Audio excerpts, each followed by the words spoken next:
Okay, well, hello, it is on the hour for me, so hello world. Um, I am Tyo'to Tayuun, and I'm here today to present you, or I suppose take you through Ocean Fishing Savage. Uh, Two brief disclaimers, preemptively apologizing. Number one, I am sick. Uh, I will try very hard not to clear my throat, but my body is trying to every few seconds. And number two, I have a very energetic cat who's probably going to cry at some point during this conversation because I'm not paying attention to him. I'm only warning you because I'm told that through my mic it sounds like a baby, and I don't want you to think I'm ignoring a baby. So, with that started, uh, let us begin. So, before we fully enter Ocean Fishing Savage, I am going to attempt to very quickly take us through, I suppose, Ocean Fishing Normal in the event that you are unfamiliar with ocean fishing entirely or is not very familiar at all. So, number one, ocean fishing is the second gathering instance in Final Fantasy XIV. It is content for Fisher exclusively, where you queue and you enter an instance with 23 other fishers, so ostensibly it is a fishing alliance raid. You unlock it in Limsa near the Fisherman's Guild. It is a separate quest from the job quest, but you can do it at level 1, and after you do that quest, when you finish the quest, or when you go to queue for ocean fishing, you have to go to Limsa and go to the dock near the Arcanist Guild and talk to this NPC.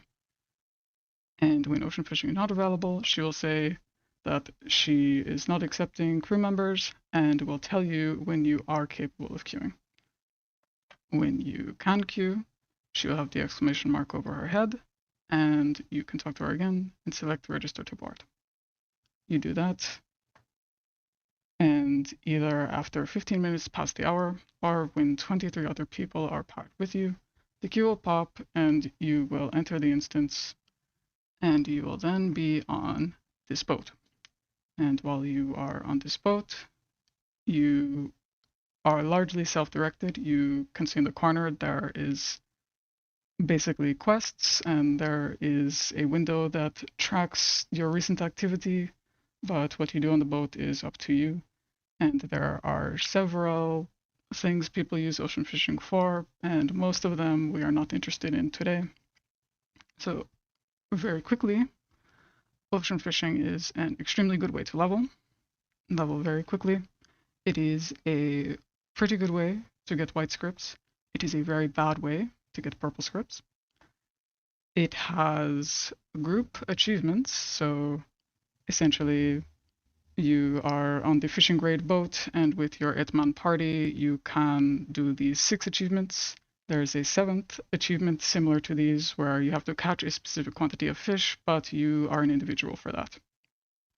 And they are the group ones. You have to catch very large quantities of fish as your entire 8-person party together. People normally make pre-man groups for these, but you can technically do them when you're on the boat at any time.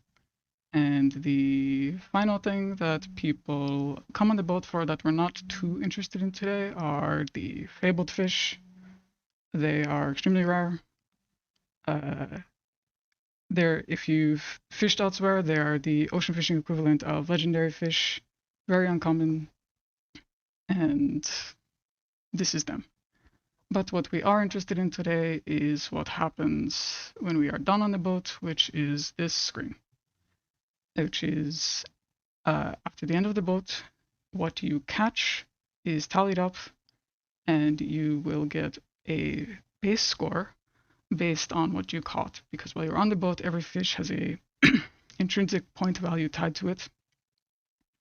Then you will have a multiplier added to it, and that will create what is your total score, which is what the other types of achievements for ocean fishing, which are based on how you perform on the boat in regards to this score. And this window, or what it is displaying, is what we are interested in today.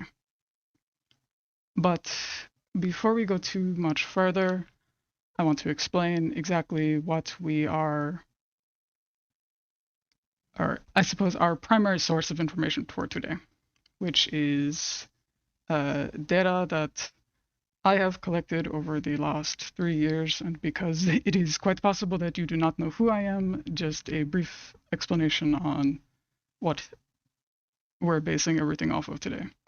We have two sources primarily, one which is a spreadsheet that is public, has been public, so you may have seen it, and that contains information about every fish, almost anything you could want to know about them. And then this image, which is my personal tracking of various aspects of ocean fishing that we are going to be referencing today. And a little bit about me. If you do not know who I am an individual who enjoys scoring high in ocean fishing, far higher than the achievements require. This individual score is my personal highest score. I was told that I have to show off my credentials, and so I am doing so.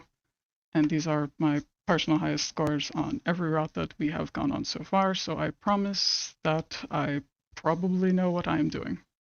But there you go. There's two other elements that I would like to address before we discuss how to start scoring, and that is I suppose, the dichotomy of ocean fishing. Number one, RNG. If you fished before, you're very aware that fishing as a job is considered extremely RNG. But ocean fishing is more than that. There are what I would categorize as 7 levels of RNG that you always need to circumvent, and then even more on top of that. So number 1, you need to get a spectral current. Number 2, you need good bites in the spectral current. Number 3, you need another spectral current. Number 4, you need to get good bites in that spectral current. Number 5, you need a third spectral current. 6, you need good bites in that spectral current.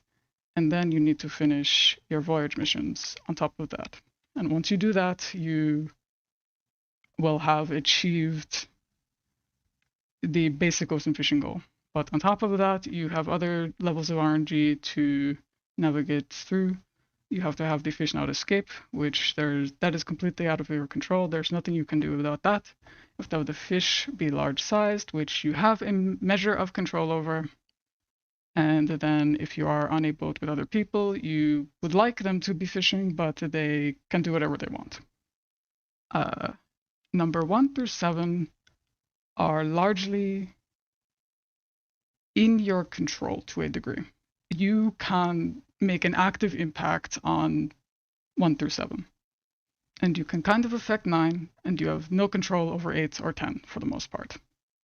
Which then leads to the concept of skill, which, quite frankly, I do not like talking about with ocean fishing. I think it's something that is a bit awkward because it feels a bit gamer, very get good type thing. And whether or not it exists is, I think, somewhat contentious.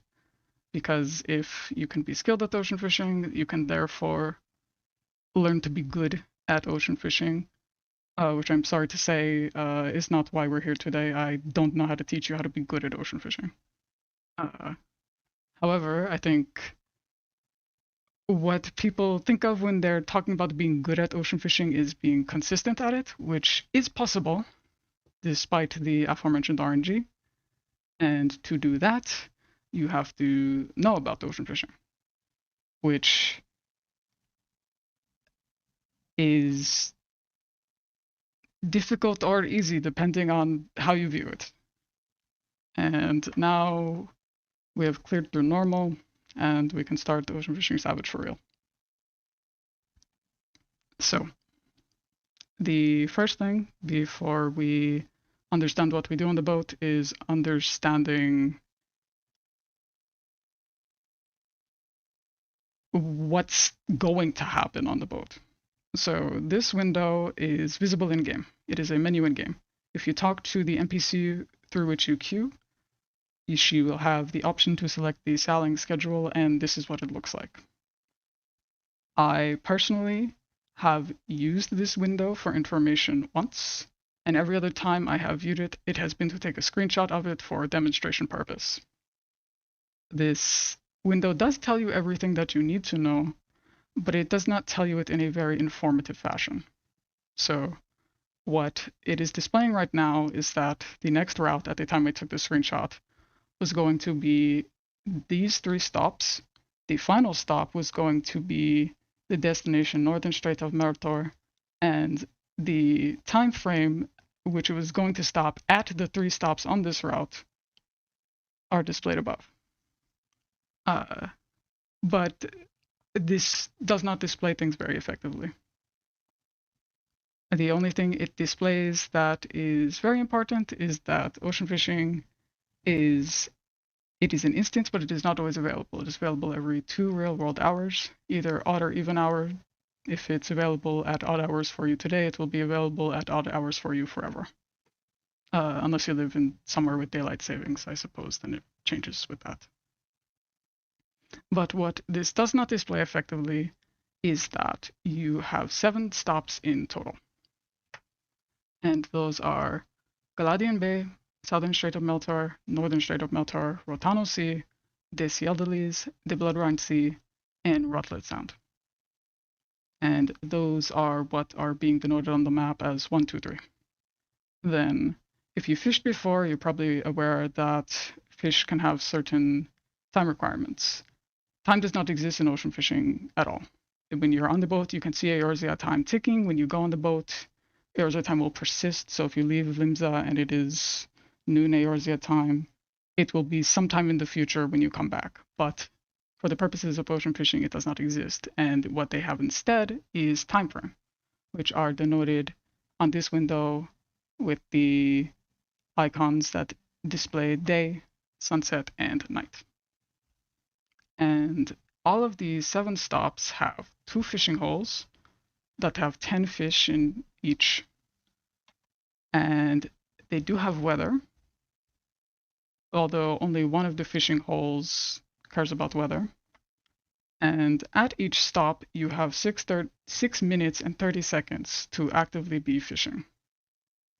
And all of this information is somewhere in this window. However, for the purposes of today, we're no longer referencing this window, and we're going to be referencing the most popular ocean fishing resource for its schedule, at least for today, which is this website linked below, typically called Lulu's Tools, where it displays the route in a similar fashion that the previous window did, with the final stop and the time frame of the final stop, but most routes end up being referred to by the objectives with which you complete on them. Either the achievement that you can do as a group or as an individual for the Manta one, or by the fabled fish that are caught on them. And for the rest of today, this is what we're going to be referring to routes as, instead of the clumsy, it ends at this stop at this time. And these 12 routes are important because we can organize them into somewhat of a tier list. So for the purposes of scoring, for getting points, this is a rough tier list of what is good, what is bad. However, something very, very important that I would like to stress is that if your goal is 20k, you can do it on any of these routes, and this tier list basically does not matter. However, you may notice that the 3 routes that are not good to bad are 3 with which 2 of the fabled fish are available. Generally, when a fabled fish is available, the stop is typically lower point value, and in particular, it is a drastic difference for these 3 routes. However, you may notice that one of the routes with 2 fabled fish available is considered very good. But part of why this tier list is not important is that you will probably not be getting on the same route every day, because every day the routes move forward in schedule every 2 hours. So if you're attempting to queue at approximately the same time every day, you'll probably be getting on a new route every day.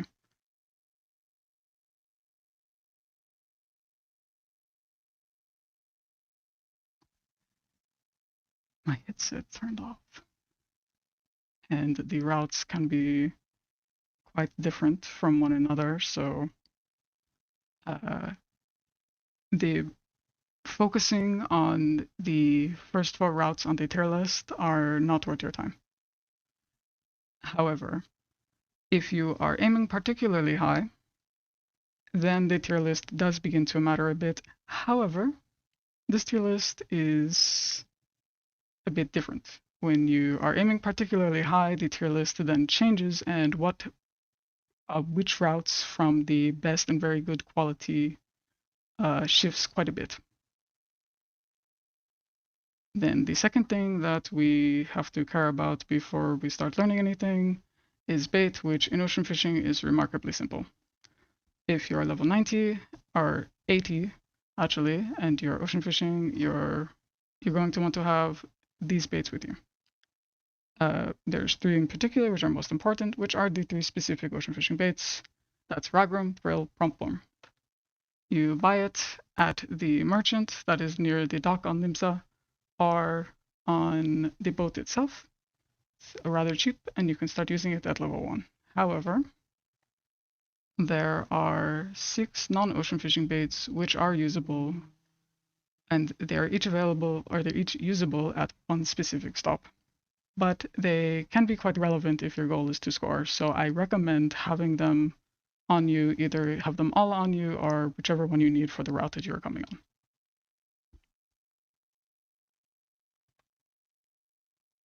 Then these baits, unlike the ocean fishing baits, all are a specific level, and you need to be this level to use them.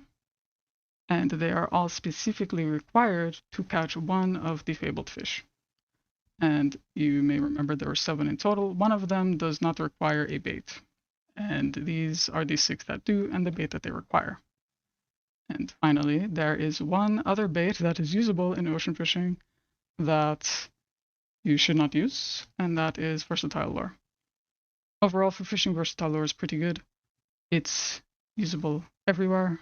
It is sold at the same merchant that sells the ocean fishing bait, but for scoring, you should not use this. There are many detriments to this bait, and overall, using it will decrease your average score by a rather substantial amount. Then, secondary consideration. Or secondary external consideration are your stats. Essentially nothing but GP matters, but that's not entirely true. So you ideally want to be in gear which is level 80 or higher, but it is not too important if you aren't, because most of the ocean fishing fish do not care what stats you have if you are level 1 and naked, or you are level 90 in level 90 gear melded with max gathering. Nothing matters for almost all of the fish. The 7 fish that do care about stats are the fabled fish, and they were released in Shadowbringers when ocean fishing came out. So they are impacted by stats in that you want to have Shadowbringers level stats to catch them, but you can technically always catch them. So what this means is when you are severely below either of these 2 gathering ratings, you will still have the fish bite. You can still have the fish potentially be caught, but as it's shown here, this Sotis took 49 seconds to bite when this person was at 466 gathering, whereas it typically takes at most 13. So since GP is the only stat that matters, how much do you want? And the answer kind of is as much as you can get. But the maximum you can get right now is 963 before food. With food, 1018. So food is pretty important. And for the purposes of ocean fishing, you can choose these two foods to have the maximum amount of GP from food possible, and these foods are identical, at least for the purposes of ocean fishing. Doesn't matter which one you use, whichever one you can get cheaper or whichever one you like more. They're both exactly the same for the purposes of ocean fishing. But 1018 is typically not that needed for how most people play, and due to how it is currently melding the current gear, I would advise that you have 957 GP before food, so a maximum of 1012, which it's only 6 less, but the extra 6 is not likely to be very impactful for you. And with the way the current gear is, it is actually much easier to meld this way. But if this is too high for you, or if you are not in Endwalker gear, 900 GP is still pretty comfortable. 900 GP after food. So you can be 55 below that and be okay. And the minimum to be semi-comfortable in ocean fishing, I would say, is about 800. Then the other thing that we actually care quite a lot about in ocean fishing is regenerating your GP, which when you're level 83, you'll regenerate the highest base GP possible, which from this trait, which increases it by 3. The base GP regeneration is 5, so when it increases by 3, that puts it at a total of 8. So now we're doing math, very advanced. And you will regenerate this every server tick, which is approximately 3 seconds. So every 3 seconds you are regenerating 8 GP, which means that every minute you regenerate 160 GP naturally. And at the end of this stop, you are forced to stop fishing. If you were casting out before then, you can still use a skill when 30 seconds are left at the stop, but very often that ends up not being the case. So typically, the end of the stop is an extra 80 GP that you're standing there to regenerate, and during the cutscenes, you continue to regenerate GP. Then the second thing you want to bring with you in addition to bait are medicines, which there are 2 that are quite important. One is absolutely necessary. The other is nice, but if you don't want it, you don't technically need it, which are high cordials and watered cordials, high quality ones. So high cordials, 400 GP, a 3-minute cooldown, and they cost white scripts. You can also get them with Skysteel spoils, but if you're ocean fishing, you're probably getting a lot of white scripts, so you can buy them that way. Then watered cordials are very nice. They are 200 GP, a 2-minute 6 seconds cooldown, but they're an alchemist craft, but it is a pretty simple one. I highly advise bringing these if you are planning on using skills in a combo of skills. If you plan on using a big combo of skills on a fish, you will probably want to prepare HQ watered cordials, but depending on how you choose to play, you may not need it, but they're very good to have, so I highly advise it. But in total, there are 5 medicines, and this is a look at all of them to compare their efficiency. So it gets asked pretty often if you can substitute HQ cordials for high cordials, and I would personally say no, because HQ cordials are about as efficient for GP as watered HQ cordials are, but they are neither a substitute for high cordials because of their lack of GP efficiency or watered cordials because of their cooldown. Because the value in HQ watered cordials comes from their extremely low cooldown. Because the high cordial you will want to use after you've invested a very large amount of GP. The HQ watered cordial is a bit versatile in that you can use it after you have used a smaller amount of GP and get your medicine off cooldown faster, or in a spectral current, which is a very time-constrained environment where you have a very limited amount of time to fish, and the cooldown of HQ cordials does not let you work in that environment with it, while the cooldown of HQ watered cordials does. So what is a spectral current then? Well, it is very obvious when one happens. The boat then turns shiny rainbow, and the fishing hole you are in changes.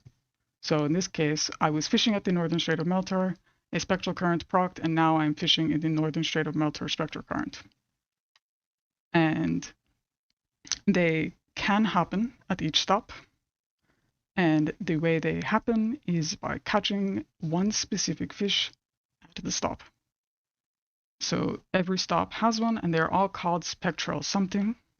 These are all their names, except for Rotlet, which does have one, but it is called Spectral. But now, going forward, when we talk about spectral fish, these are the fish we are talking about. We are not talking about the fish in the spectral current, but we're talking about these fish.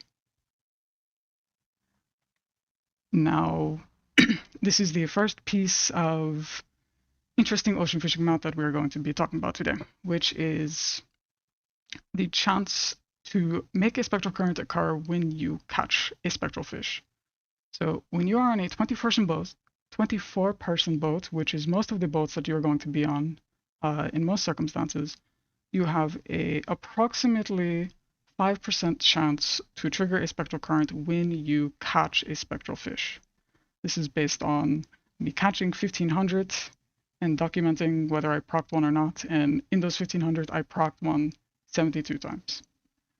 Then when you are on a single-person boat, the chance to proc upon catching one increases drastically, up to approximately 85% chance when you are the only person on the boat.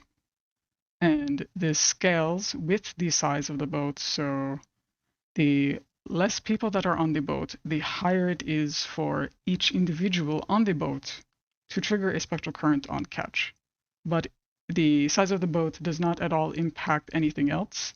So if you just do not get one to bite, and you're the only person on the boat, it is impossible for a spectral current to proc because you are the only one fishing.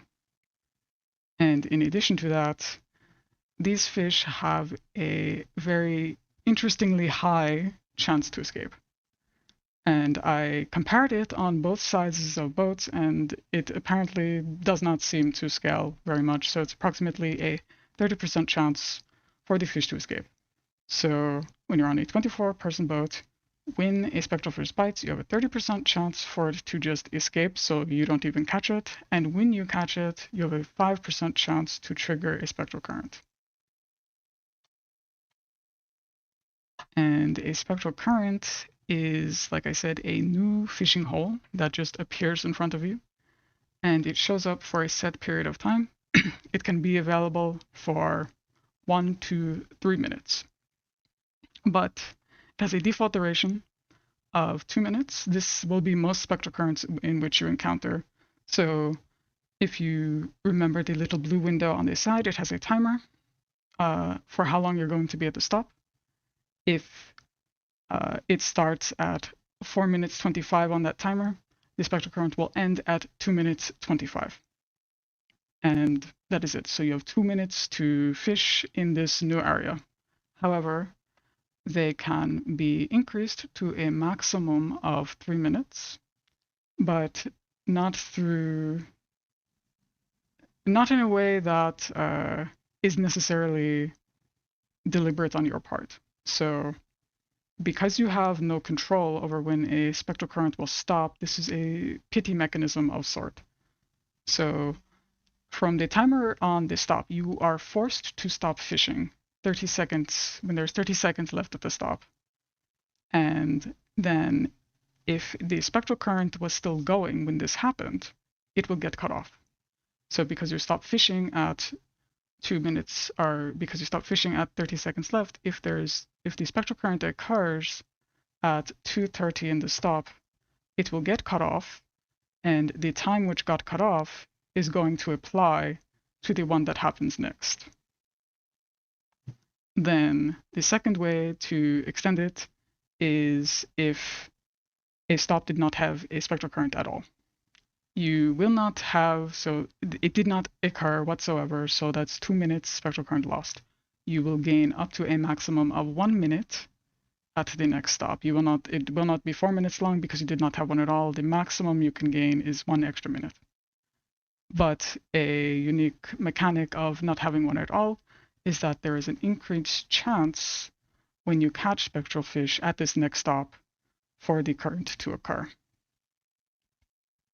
Now, this does not stack, so say you really want something in the third stop from the third spectral current. If you skip the first and the second, it's the same as if you skipped just the second. So that does not help you. And the extension, like stated for the first instance of making them extended, is not always 3 minutes. So if you lose 30 seconds, the extension for the next one will be plus 30. So it will be 2 minutes 30. And this also applies to spectral currents which were extended. So if a spectral current that was going to be 3 minutes occurs below 3 minutes 30 at the stop, you gain up to a minute for the next one. It is a interesting pity mechanism that when verbally describing it sounds pretty complex, but is actually not that complicated. Then the shortest a spectral current can be is 1 minute, because you are forced to stop fishing at the stop at 30 seconds, and the spectral current will automatically fall off at 30 seconds, even if it still had time left.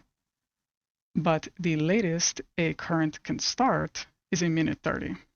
So that means from this one, a minute will automatically get cut off and then get applied to the next zone. And the unique thing about spectral currents is that they are a significantly faster pace than fishing generally, and even within ocean fishing. So the fish bite faster, and you do everything much faster.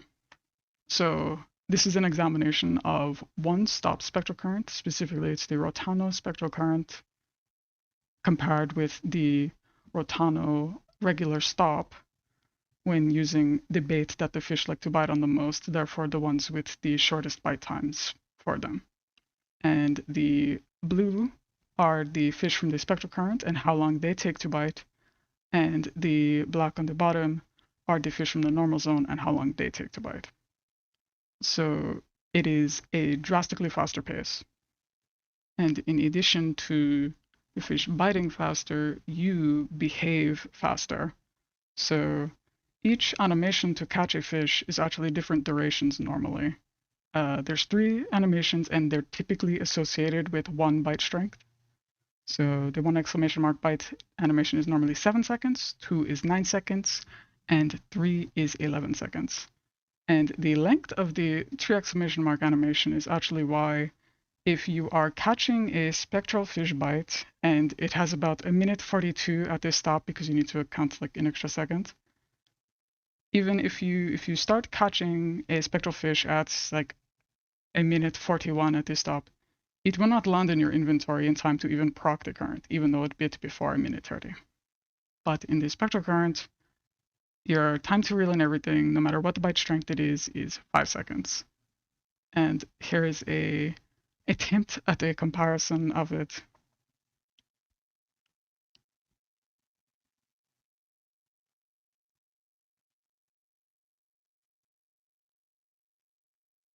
But they're a bit out of sync. But yeah, they're much faster. And the 3 exclamation mark bite is you can catch more than 2 in a spectral current than otherwise. And the most important thing about the spectral current for the purposes of scoring is that this is where almost the entirety of your raw points are, to a almost farcical degree. So we're going to compare, or we're going to examine one stop now. And we're going to examine Rotano, and we're going to call the area outside the spectral current for this stop and all subsequent stops when we talk about it now the normal zone. I don't know what else to call it. The holes all have official names, but they're quite long, so we're just going to call non-spectral current the normal zone. And then this is the Rotano spectral current. And you can see the point values for each fish. So there is no scenario in which fishing in the normal zone will yield anything comparable to the spectral current if you use essentially any skill when you are in the spectral current. This is why the emphasis on spectral currents is so strong, because all spectral currents compared to the normal zones are essentially like this, where even the fish that are extremely low point in the spectral current are much better than what you can get in the normal zone for the most part. But the important thing to know about the spectral current is that not everything is always available. So the spectral current is the hole that I mentioned earlier that does not care about weather, but it cares about the time frame. So not every fish is available at every time, and for the most part, it is typically fish that are high point value. So in Rotano, we have sweeper and executioner that only show up during day. We have stone scale that only shows up during sunset, and we have floating saucer and slip snail that only show up during night. And while we're here looking at this, the stone scale and the sabaton are the fishing intuition fish for these holes. And the normal zone does not care about time frame, but instead does care about weather. And that it cares about weather will be very important later.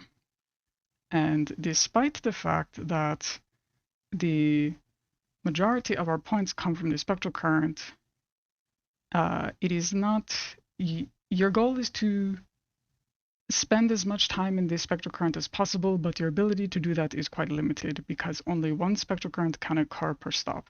So after a spectral current happens, the weather in a stop is automatically forced to be clear skies, and in clear skies, you cannot catch any of the spectral fish. And at each stop, there are other fish which are unavailable in certain weathers. So in Rotano, these are our exceptions.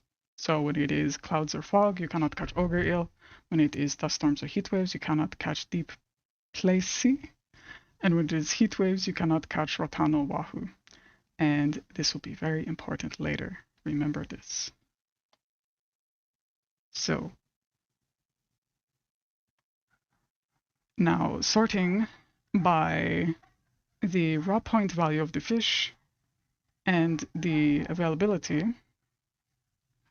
we can make some evaluations on this spectral current. So some important mechanics for why the spectral current is so valuable. Ocean fishing mechanics. Every fish has an intrinsic point value tied to it, shown on the right. But if you look at this blue window, you will see that when you catch a large fish, it is 2 times point value. This applies to every fish that you catch in ocean fishing, not just in the spectral current, but because the spectral current fish are high base point value, this is where this is most valuable. Second, there's an increased chance at catching fish large-sized in a spectral current. So the base value for catching a fish large size for fishing in general is typically 20% without any other modifiers. In a spectral current, it's about 40 as far as has been calculated. And so this is why your goal in spectral current is to catch large size fish that are high point. So your priority ends up being fish that you can use skills to catch multiple of at once. And ideally, you also want those fish to be large. So if you look at the bottom blue window, you'll see that I caught 7 large floating saucer that were large, and that was 3,100 points. And I caught 7 that were not large, and that was halved. So this is your priority, but how do you know what is worth what? So with the skills that you have that can increase yield, they have fixed values. So examining Rotano, you look at the point values and you determine, okay, well, those 5 on the bottom are pretty good, but then what about the ones at the top? The ones on the top, the deep sea eel and the silencer, are the least valuable, and the ones you're most interested are the 3 that are worth 95. But the only one on the top that is actually of any interest to you is silencer, which is 89 points. And that is because the maximum yield you can get from a skill on the other 4 is 3, while on silencer you can catch 7 at once. And this also does apply to high value fish, but not as linearly. So, for example, executioner and sweeper, they have the same exact point value, and they are both available during the same time frame. And between the two, the one that you want to spend your points on is always executioner. There's another reason why you don't want to spend your points on sweeper or your GP on sweeper, but executioner is really what you want because you can catch more than double the amount of executioners than you can from sweepers from a single skill. The same also applies in this stop to floating saucer and slip snail. So even though floating saucer is actually higher base point, or slip snail's higher base point value, you want to go for floating saucer because of the increased yield. And something important for every fabled fish and every intuition fish, the skills you have that increase yield do not work on these fish. You can use those skills and you can consume the GP that they cost and you will catch one. So do not do that. So since the emphasis is now on fish that are skills that increase yield, how do we do that? We have 2 mechanisms of doing this if you're a level 90. That is double hook and triple hook. Pretty straightforward. If you look at the tooltips for these skills in game, you will see that they say that they scale with gathering, and this is true. But in ocean fishing, it is not. Everything in ocean fishing has a fixed yield. So double hook for a fish, it will either yield 2, 4, or 3 to 4. So 3 to 4 is a specific yield. So for instance, a fish that has this yield is called Grugusaurus, where when you use double hook on it, you can get 3 or you can get 4. You have no control over which one you get, but that is a possible yield for it. And a other fish will double hook for 4, and it will always double hook for 4. Or it can double hook for 2 and always double hook for 2. The same applies to triple hook, it is just more. So the minimum value from a triple hook is 3, the maximum is 7, and it also has a variable yield like double hook, but the variable yield is 5 to 7. And triple hook you will automatically get when you reach level 90. Double hook, it is a job skill, and it is the last job quest that matters for Fisher. So if you have not done your job quest, please do it up to at least level 65, because despite triple hook being increased yield, double hook is still quite relevant. Then your second group of skills that are deeply important for scoring are identical cast and prize catch. You get both of these just from leveling up. Identical cast, you catch a fish, you have 15 seconds to press identical cast, and when you do so, you will get a buff.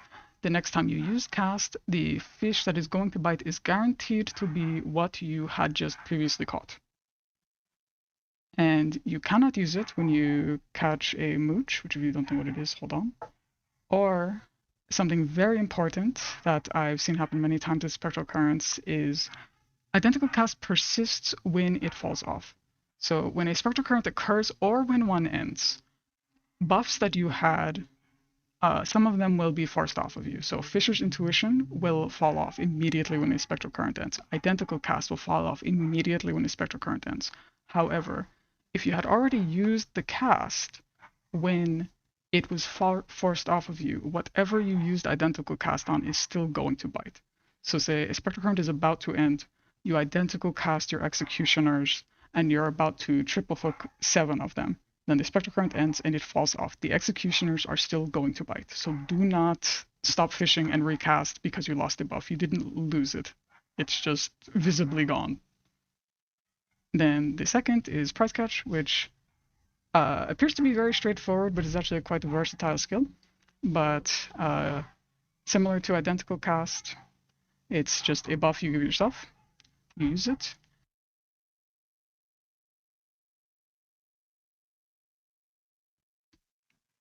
My headset. You use it, and the next fish that you catch is guaranteed to be large sized. However, something very important about it, and part of why it is such a good skill, is that it applies to everything that you catch. So you can use prize catch, cast, and then get a good bite, use triple hook, and you will then catch 7 large fish.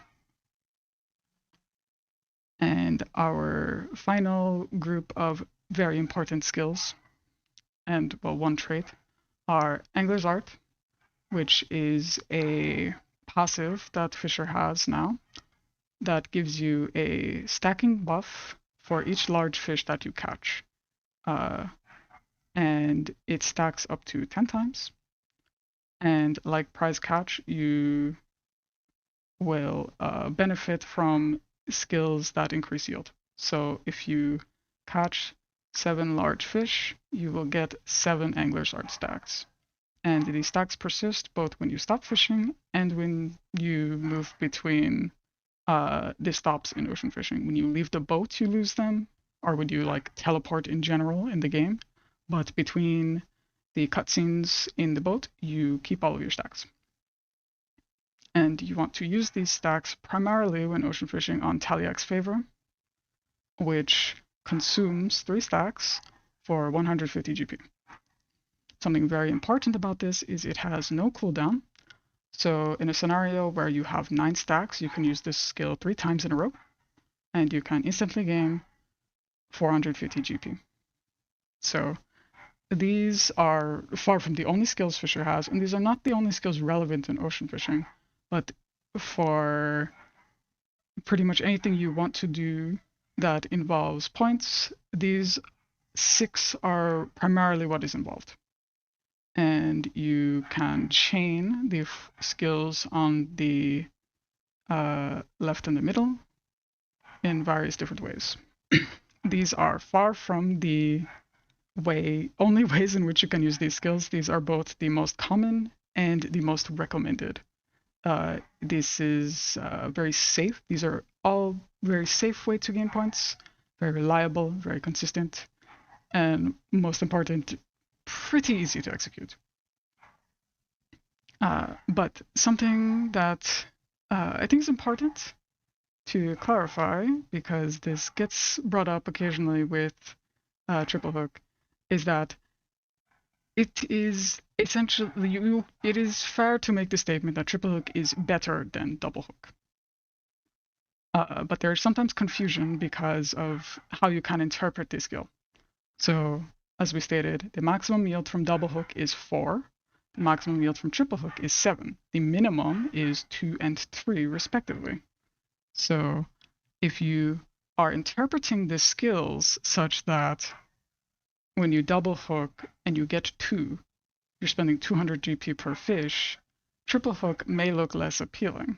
However, when you're using these skills, remember that your first fish is free, because you could have just used hook and not spent any GP and gotten that fish for free.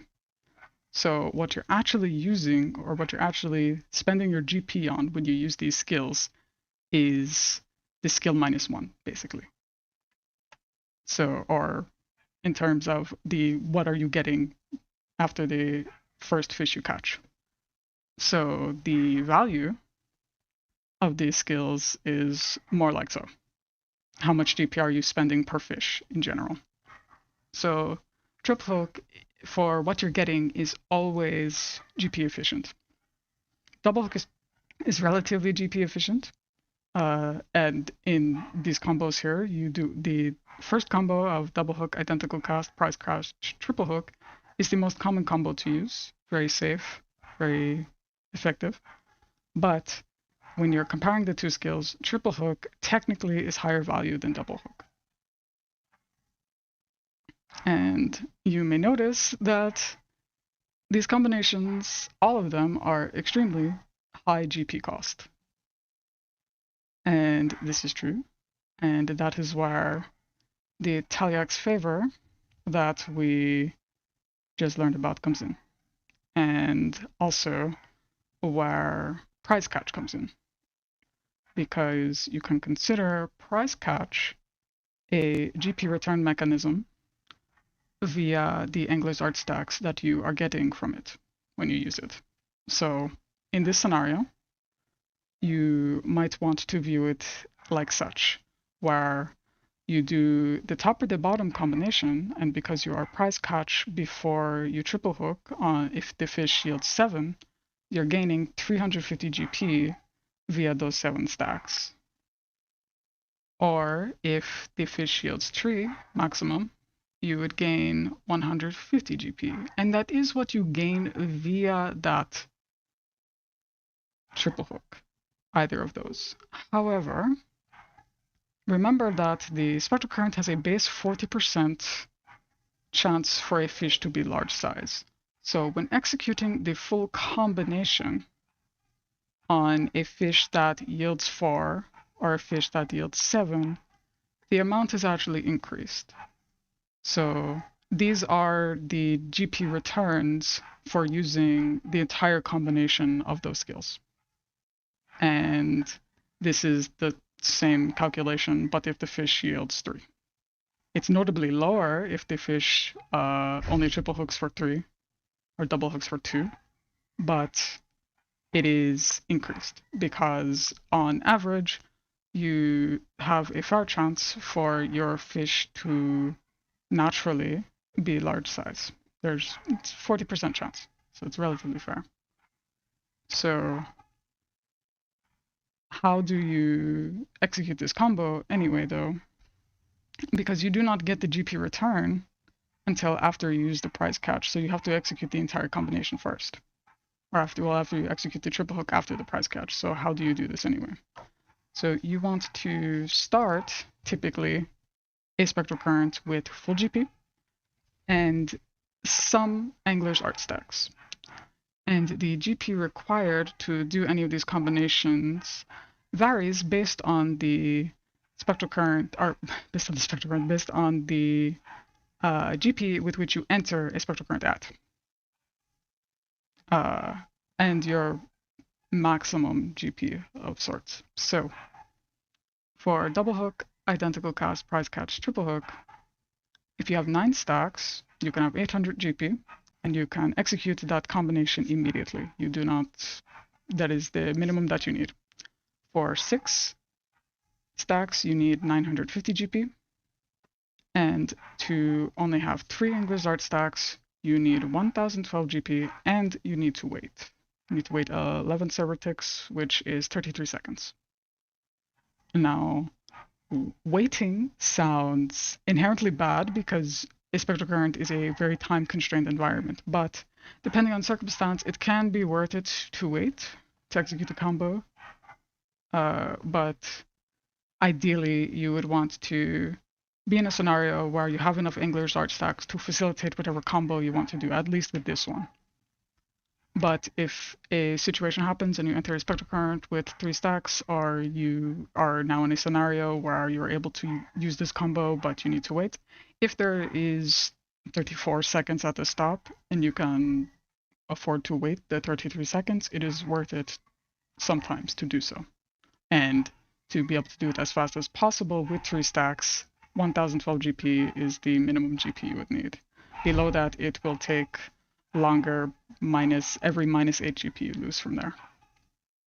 Then for triple hook, identical cache triple hook, which is 100 GP more expensive to execute, it then takes 900 GP at 9 stacks, 1018 GP, which is the maximum at 6 stacks, and the fastest way you can execute it at 3 stacks is with 1016 GP but you would have to wait over a minute, which is not worth doing.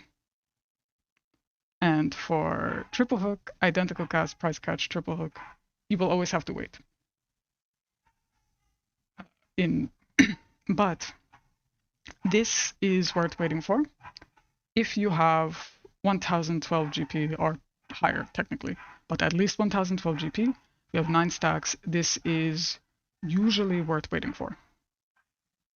With lower values, it becomes increasingly less worth it or impossible because, for instance, if you only have 3 stacks and 1016 GP, if the spectral current is 2 minutes, it is impossible for you to wait that long. And even with 6 stacks, it is almost half the duration, so you need to have gotten the bite immediately. So this is a reflection of how important Angler's art stacks are because they facilitate much more GP use. So Fisher gained many tools in Endwalker, and Angler's art is arguably the most impactful in that it increases your effective GP pool by a massive amount. And it allows you to use GP much faster, and it allows you to just use more GP generally because you are able to generate it more via the other skills that you have. So since Angler's art stacks are so important, this is where some other Fisher skills come into play. And that is Patience, which is a 60-second buff that increases your chance to catch large-sized fish by 50%. So this means now when you're in the normal zone, which has a base 20% chance to be large, it will now be 70%, or in a spectral current, it will now be 90%. And the drawback here is when you press hook, or double hook, or triple hook on their Patience, you have a 40% chance for it to fail.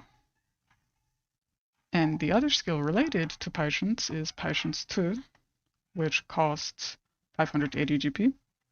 Like Patience, it gives you a buff, but it is 145 seconds. But it has increased large chance, such that in the normal zone or the spectral current, you are guaranteed for the fish that you catch to be large size. However, there is a 75% chance for hook to work when you use this skill. And the same applies for double hook and triple hook. So these skills have to be accompanied with 2 other skills called Precision Hook Set, which is 50 GP every time you catch a fish. And whenever a single exclamation mark fish bites, you use Precision Hook Set, and now you're fine. But there are 6 triple exclamation mark bites which do use Precision Hook Set, and it is these ones. And of these, the important ones are Spectral, Seabo, and Butterfly, because those are spectral fish. The other 3 you have more control over. Then the accompaniment to Precision Hook Set is Powerful Hook Set, which it's for 2 exclamation mark bites and every other triple exclamation mark bite that exists in ocean fishing. So between these 2, Patience 2 is obviously the better skill, but within the confines of ocean fishing, Patience 2 for scarring, at least as we are talking about it today, is essentially irrelevant. I am of the personal opinion that it is very bad to use. Mathematically, it is very bad to use compared to Patience 1 on average. But due to the RNG in ocean fishing, Patience 2 can win out in terms of, in hindsight, it would have been better to use Patience 2. But Patience 1, on average, is much better to use. And this is because, like with the HQ Watered Cordial, the duration of the buff, similar to HQ Watered Cordial, I suppose, in that it is related to GP and time. So it only costs 200 GP, and the buff is only 60 seconds, which the buff being 60 seconds is both bad and good. in the sense that it is bad because you want a longer buff to catch large fish, but it is good in the sense that when a spectral current occurs, you do not want to be under either of these skills. And since patience is 60 seconds and patience 2 is over 2 minutes, you are far less likely to be under patience when a spectral current occurs. Were you able to determine when a spectral current is going to happen or control when one is going to happen, you would then have a better argument to use patience 2. But because you have no control if or when a spectral current will occur, especially when you are on a boat with 24 people, you are much safer to use patience. So for the purpose of Angler's Art, patience is a more reliable and safe skill to use, and especially if you do use the HQ watered cordials. So if you use the HQ watered cordials, the easiest, simplest, most reliable thing to do at the start of a stop where you are below 4 to 6 Angler's Art stacks would be to use patience once or twice to get yourself to that level. You can get yourself to more if you want, but you will be most comfortable entering a spectral current with 4 to 6. So for some of the combos that we just looked at, you are most efficient at 9 stacks, but due to the increased chance of large size during the spectral current, it is not a hard requirement the number that you enter with, as long as you are able to work with it in some way. But to make things the most easy, it would be to enter every current with 9 and just stay at 9 or 10 stacks before a spectral current and then spend the GP there. But it is not always good to do that. But Fisher has one other skill that is a accompaniment to patience and patience 2, if you will, which is the other way to use your Angler's Art stacks, which is makeshift bait. And Taliak's favor costs 3. This costs 5. It is patience 2, but worse or better depending on your perspective. It is primarily a vehicle to mooch. So what it does is it lets you mooch anything that, anything that can be mooched. But to mooch normally, you need to have the fish be large sized. With makeshift bait, you just need to catch the fish that can be mooched. And some fish can only bite via mooching. For the purposes of scoring, this is actually not hugely important. And where this skill is most useful is the Southern Strait of Mertor, because at all times of day, mooching there is valuable. And it can also be valuable somewhat at Routledge Sound, but it is less universally good there. But if you are aiming to score on Southern Strait of Mertor, it is pretty good to have, if you have 5 Angler's Art stacks, to spend them on makeshift bait, even accounting if you only have 5. Spend those 5 there on that instead of Taliak's favor even. Is a relatively safe way to approach the current.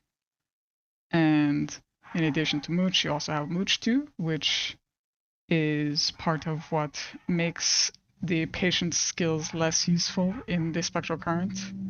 You're able to, it is basically a free 1-cast makeshift bait, and it is also a job quest skill.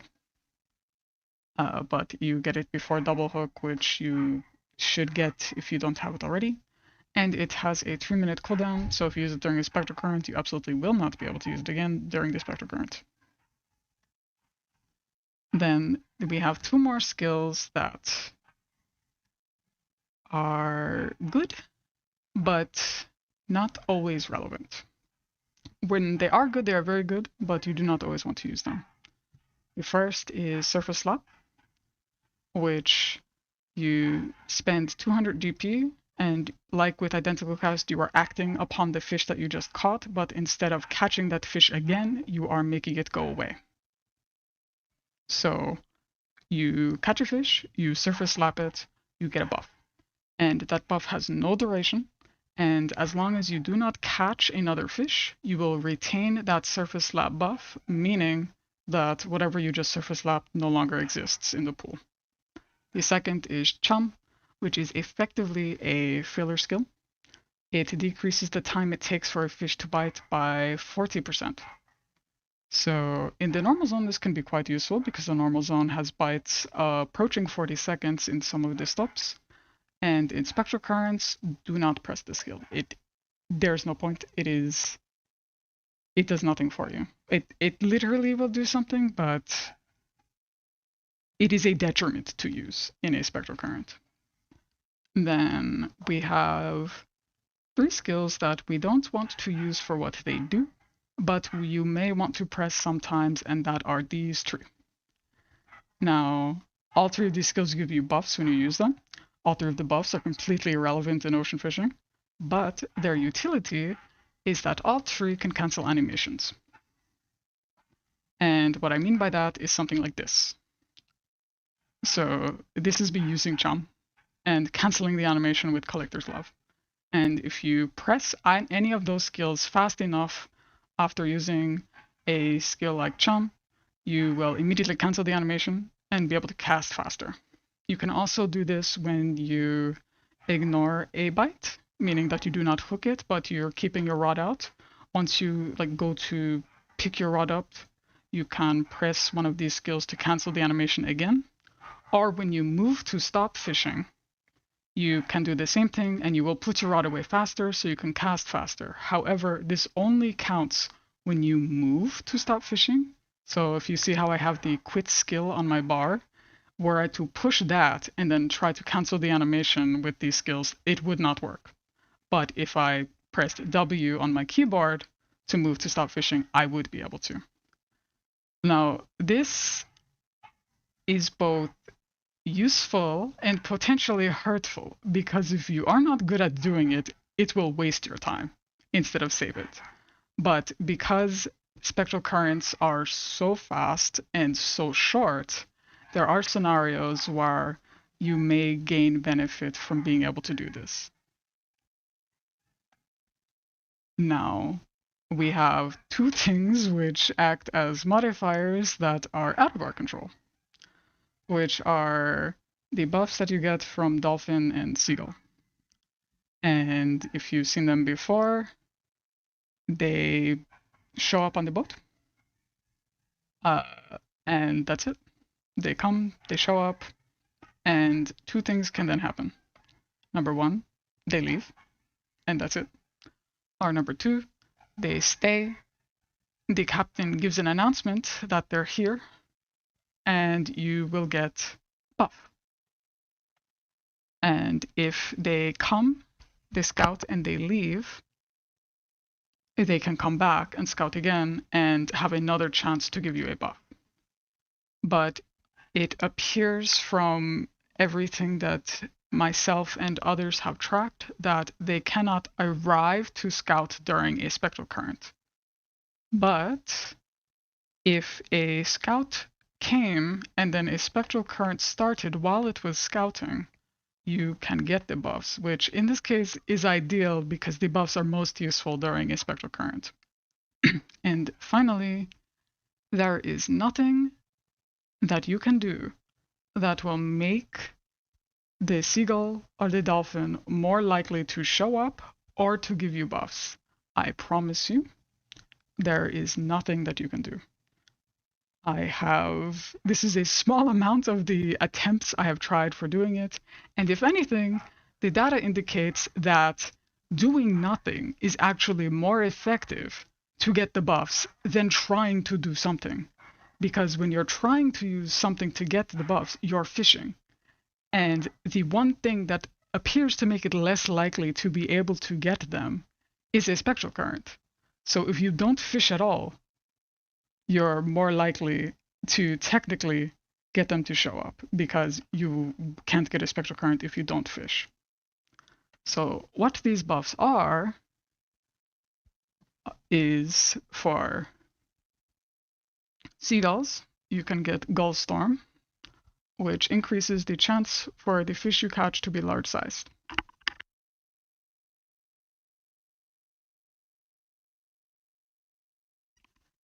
And for dolphins, you can get 2 buffs.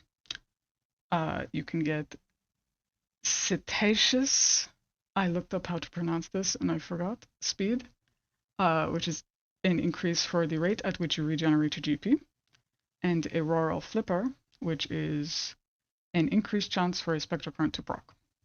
So some more specifics, Gullstorm appears to be a 20% increase to large chance, meaning that the normal zone will then become a 40% chance to be large size, so equivalent to the spectral current, and the spectral current will become 60%. And this is very useful because, say, you're in a scenario where you want to use makeshift bait because now you're in southern Meltar and you want to mooch, but now you get a gulf storm just before the spectral current happens, so now you're not going to do it because you have basically the equivalent of regular patience anyway to catch the fish large size. Then cetaceous speed is plus 10 GP per tick in addition to, so it's not 10 GP per tick, it's plus 10. So this is 18 per tick now. So over this 90-second buff, you are passively regenerating 540 GP. And auroral flipper is increased chance for a spectral current to proc, but it will never be 100%. So we know our highest chance to get a spectral current to proc is a solo boat, and we know that if a spectral current gets skipped, there is an increased chance for it to happen on catch at the next stop. Even if you are in a solo boat with a skipped spectral current and the auroral flipper buff, there is a chance for a spectral current not to proc. It is very low, but it has happened to me one time. So it is not 100%. And the auroral flipper buff, you obviously will not get it after a spectral current. So if you get a dolphin buff after the spectral current, you will just get cetaceous speed. It will still count for the achievement that needs you to get the dolphin buff. You will still get the other buff. You just will not get the auroral flipper because you cannot use it. So then, now that we've examined spectral current, there's one other thing that is of a similar tier to spectral current for importance on the boat, and that is voyage missions, which are basically 3 quests you get at the start of the boat. Every boat you will see something like this. It'll be somewhere on your screen. You can move it in the HUD, the duty menu, and you will always have 3 objectives, but they can vary quite a bit. And as you finish them, they will check off. And your goal, every boat, is to get spectral currents and to finish these. And if you finish a boat with some spectral currents that you caught some fish in, and you finish all 3 of these, the boat is a success. But something important to know about these is that you can always finish them.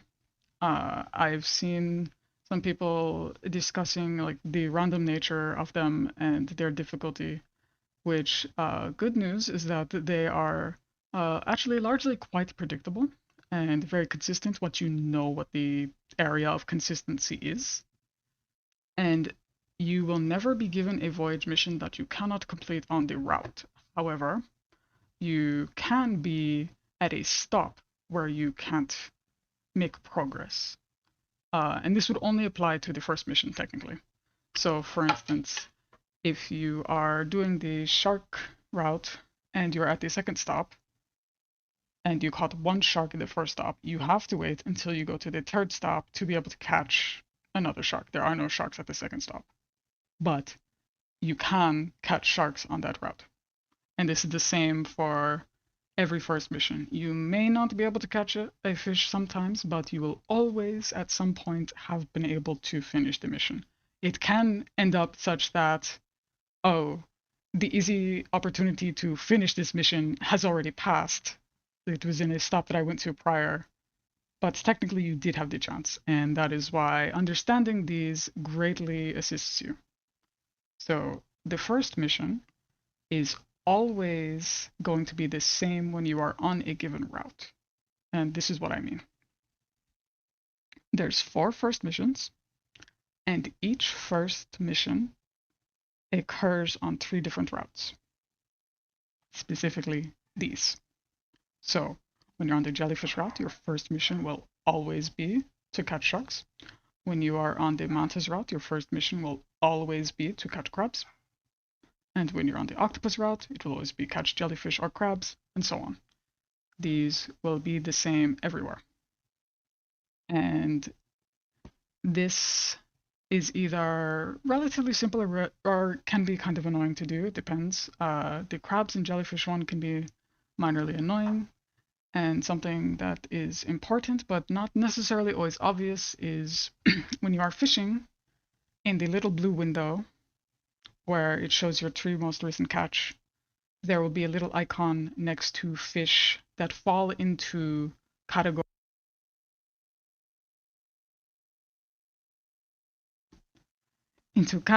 for the fish-specific achievements, which also overlap somewhat with the voyage missions.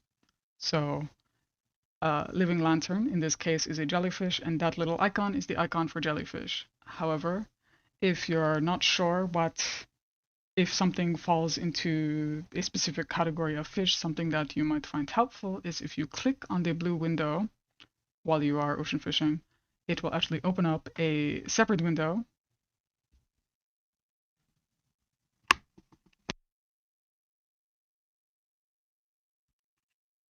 that will display potentially everything available at the stop at all times, depends on what you toggle. But you can see what you caught and whether it was large, average, the quantities, and the little tag for the mission.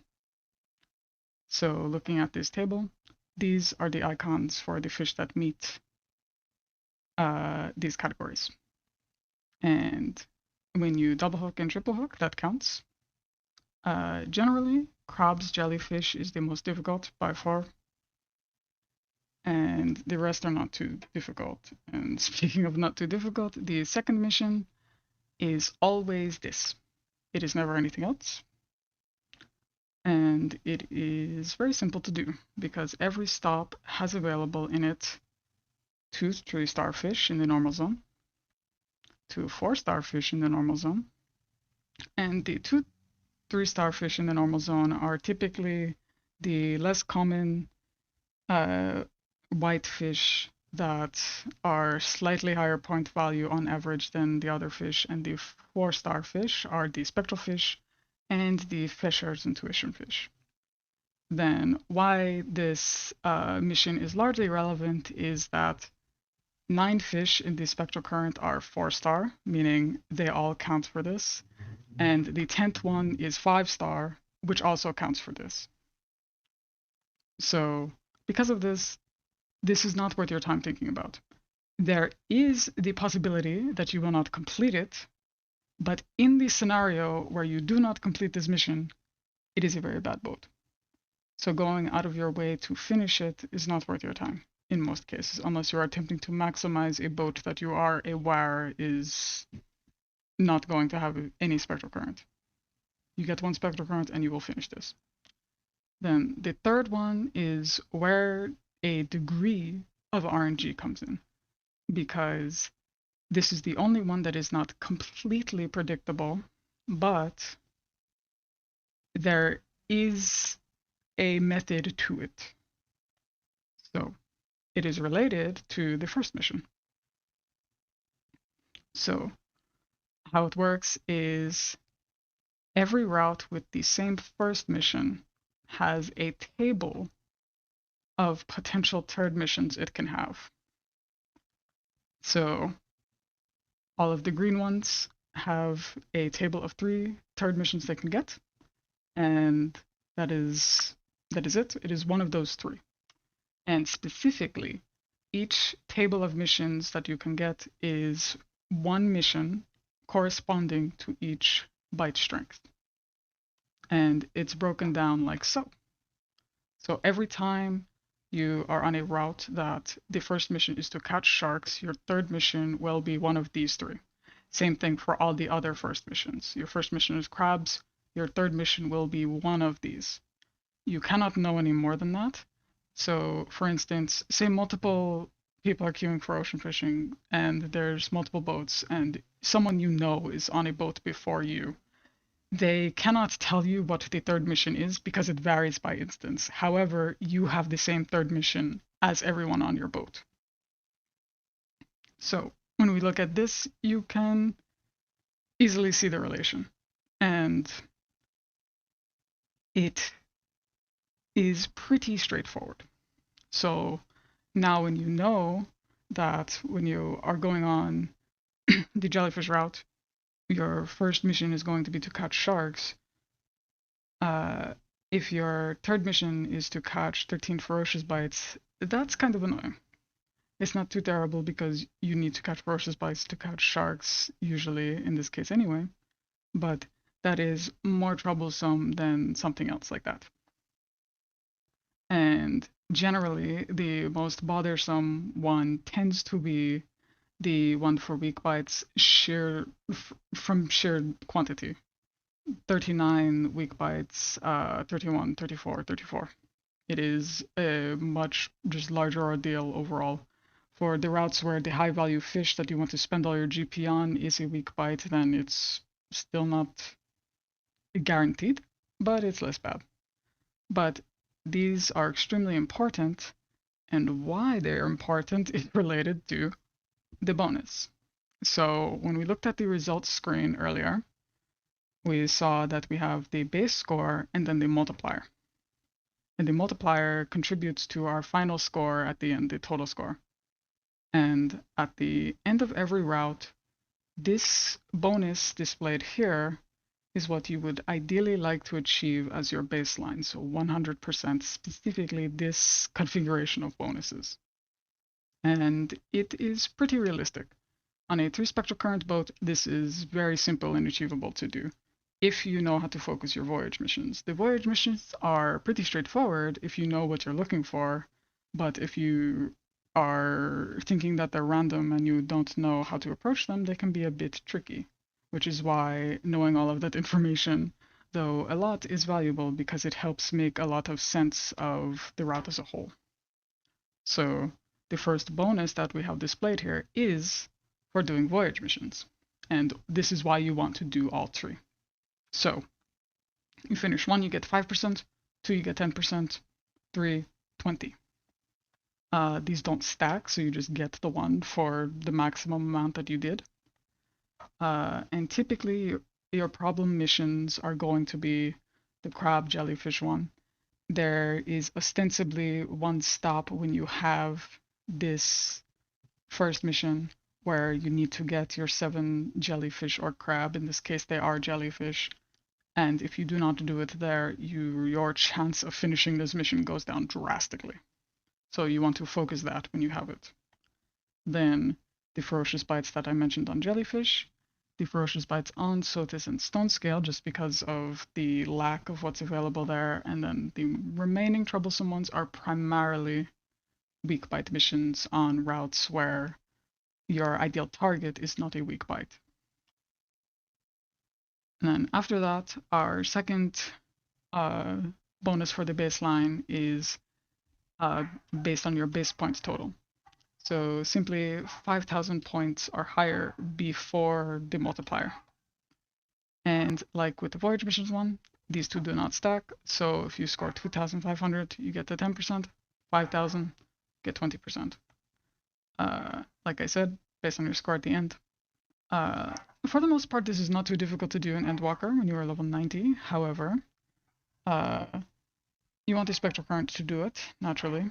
And when you get 1 Spectral Current, it is still possible to do, although it depends on the current. Some Spectral Currents, if you get 1 bite, that is good. You're set. You're over 5,000. On others, you need to actually get pretty lucky to add up to over 5,000. Then our next bonus is based on fish rarity, and there are 3 of these, but only 1 is part of our baseline, and it is the smallest one. And that is because of what you have to catch, or what the various starred fish are. So these actually do stack, but for your baseline, you should only expect the first one. And this voyage mission is also part of why the second voyage mission is not worth your time.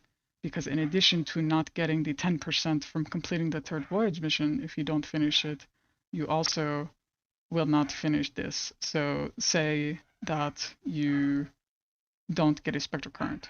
So now you want to finish the second voyage mission and this. You need to catch 5 spectral fish or 5 intuition fish, which is a much harder task than catching the 3-star fish. Then you have Catch of a Lifetime, which is a 20% bonus. But the 5-star fish are just the fabled fish. So the fabled fish, as we saw earlier, are only available during one time frame. And when they're available, you are probably not going to catch it. And when you're scoring, it is not even always worth it to try. Then the final one for the fish rarity is huge. Fabled fishers, 50% bonus. And this is the bonus you are least likely to ever earn. Possible you will never earn it ever. And you need your party to catch a total of 3 5-star fish. You as an individual do not have to catch one, and alternatively, you as an individual can catch all 3. It doesn't matter who in the party catches it, just someone in the 8-person, up to 8-person party has to catch 3, or a total of 3 needs to be caught among the entire group on the trip. And everybody in the party will get it anyway. So even if you don't catch one, if your party members catch a total of 3 among themselves, you will get this bonus. You should almost never expect to get this bonus unless you are in a group that has come together specifically to try to get it. Then our next baseline is based on the quantity of fish that you catch during a spectral current specifically. So you catch 15, and you get the first one. You catch 35, you get the 20%. And your yield from double hook and triple hook counts for these too. So that makes it much easier. And I've seen sometimes the wording being seen as confusing, where it counts across every spectral current you get on the boat. You do not need to catch 35 in one current. Just over the entire course of the boat, during whatever spectral currents occur, you need to catch 35. So the less spectral currents you get, you are less likely to get this bonus.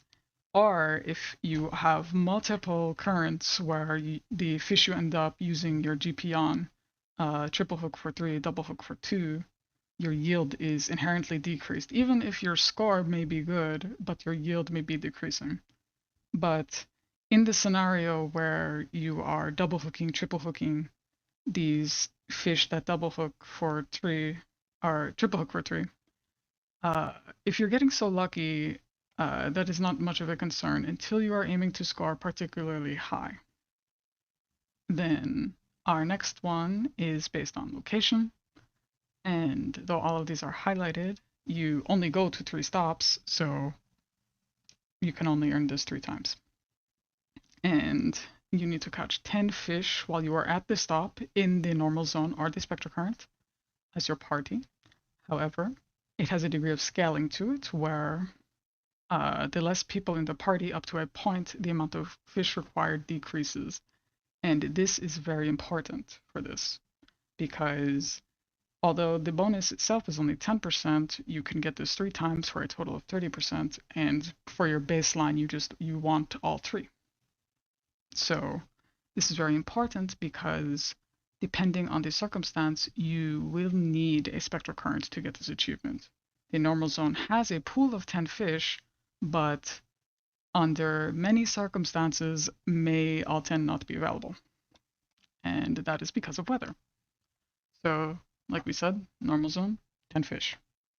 It also has 6 weathers, and you can start with 5. Every normal zone has fair skies, clouds, and fog. That's across every stop. And then each stop has a unique weather, except for Galadian and Blood Brine, which their special weather for both of them is rain and showers. But for instance, the Cialdelis has thunder and thunderstorms as its special weather, for example. Then this is important because any weather that is not fair skies removes at least 1 fish. So clouds and fog everywhere removes 1 fish, so now you're at 9. And the first special weather that every zone has removes 1. then the second special weather removes 2 everywhere except in Southern Strait, where it technically removes 1.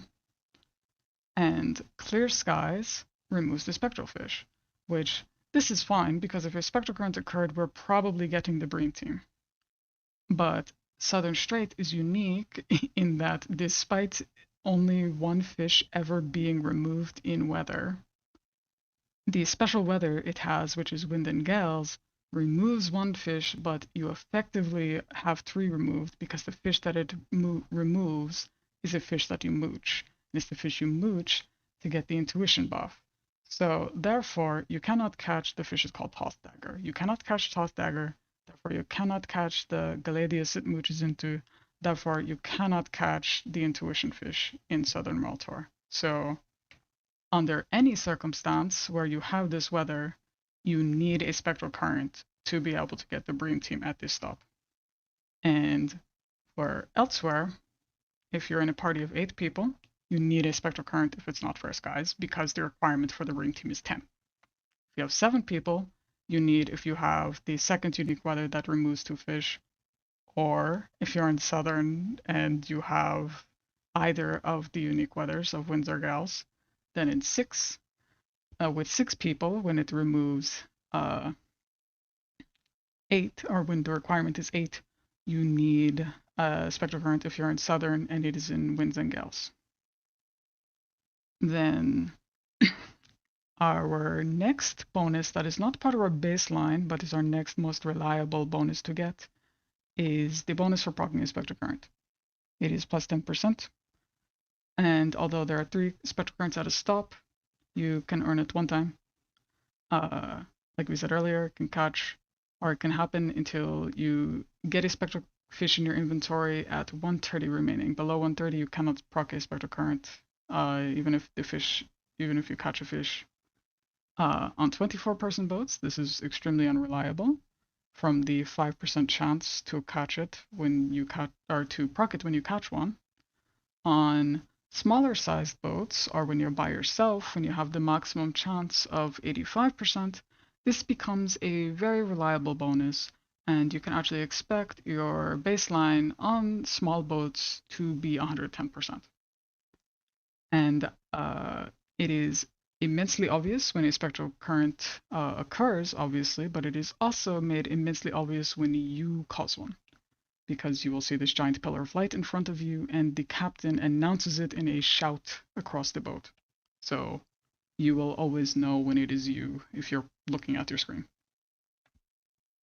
Then our final set of bonuses are the ones that are tied to the fish-specific achievements. And some of these are quite high, but for scoring they are in practice mostly irrelevant, but actually on paper some of these could be quite good if you had people coordinated enough to work around attempting to score while attempting to do these achievements. But these achievements are still considered kind of difficult, at least the ones with a good bonus. So typically you do not have people overlapping scoring and trying to do the achievement. Because for instance, the shark achievement, you do it on the route that is the shark route, which is a good route for scoring. But to fish efficiently for this achievement, you could end up with a very poor score, but have a lot of sharks, just not a lot of sharks that are worth something. The exception for this is the Manta achievement, because it is a solo achievement. So if you want to score while doing this achievement, you can. And when you are on the Manta's route, not the Fugu and Manta route, it can be a good option based on what your third mission is. If your third mission complements the bite strength of the Mantas, then it is actually a pretty good boost to your score, because while the route is good for scoring, it is a bit volatile due to the fish that are there. So returning to our results screen, this is what we can expect on any boat that goes acceptably well. And like we said, the bonuses for things related to the spectral current your ability to do it decreases the less you get, but for the most part, this is pretty reliable.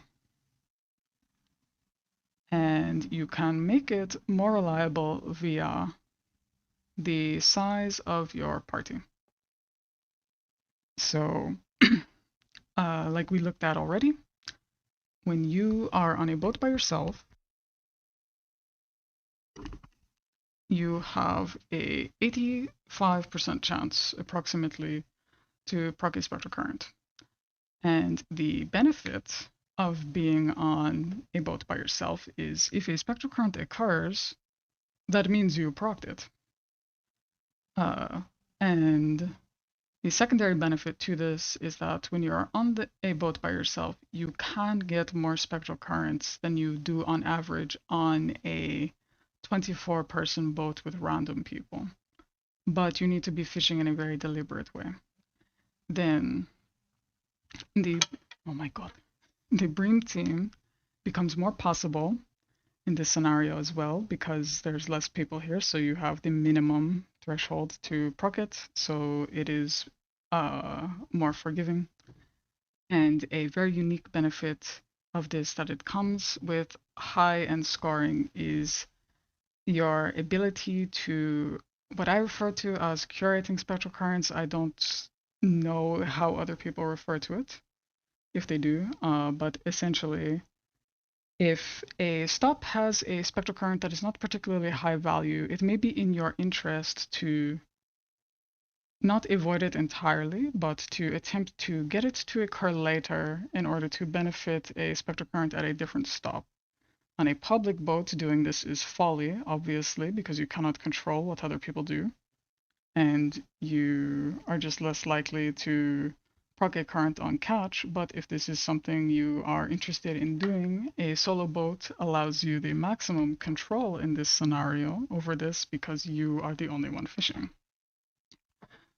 But what is more advantageous than a solo boat for the purposes of scoring is actually a boat with 2 to 4 people. So despite the fact that you're not guaranteed to be the person to proc a spectral current when one happens, you're highly likely, especially in the scenario of 2 to 4 people, which is the ideal number where the scaling is still greatly in everyone's favor to proc on catch, and you still have the same increased or more forgiving bream team. And when you're in a small group of people, you can still curate spectral currents in the same deliberate way where it can be an advantage to you to skip or to do some very specific directed fishing.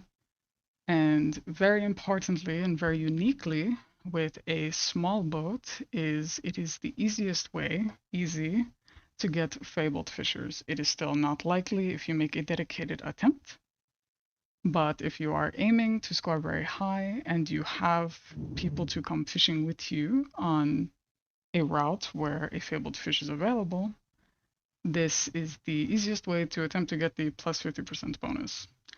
And due to the fact that you essentially have backup with you on the boat, a small 2 to 4 person boat is just a easier experience overall than solo.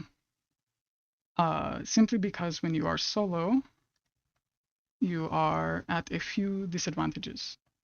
And one is glaring in that the spectral fish have a notably high escape rate, and you are the only person fishing on a solo boat. And disregard the fact that it is quite possible for you to not get any spectral fish bites, even if you are trying your hardest. But even when you get one, you do have a 30% chance for it to escape.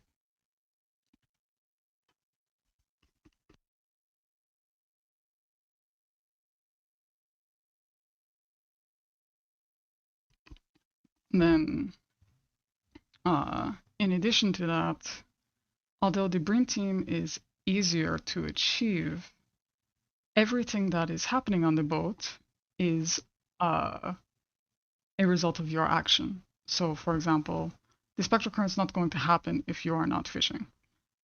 But say you need angler's art stacks, but you want to efficiently fish for the spectral current because you're the only one to fish. you have to choose which one of these courses of action to take. And because everything that happens is purely a result of what you are doing, you have to be particularly mindful with how you spend your GP here. So compared to any other size of boat, you can pretty fairly argue that solo is harder to execute. In terms of fishing, like in terms of what you're going to target or what you want, it is mostly the same, but the execution requires much more preparation.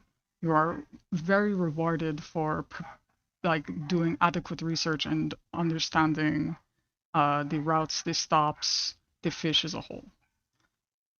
And on small boats, the main disadvantage is that you're coordinating with people.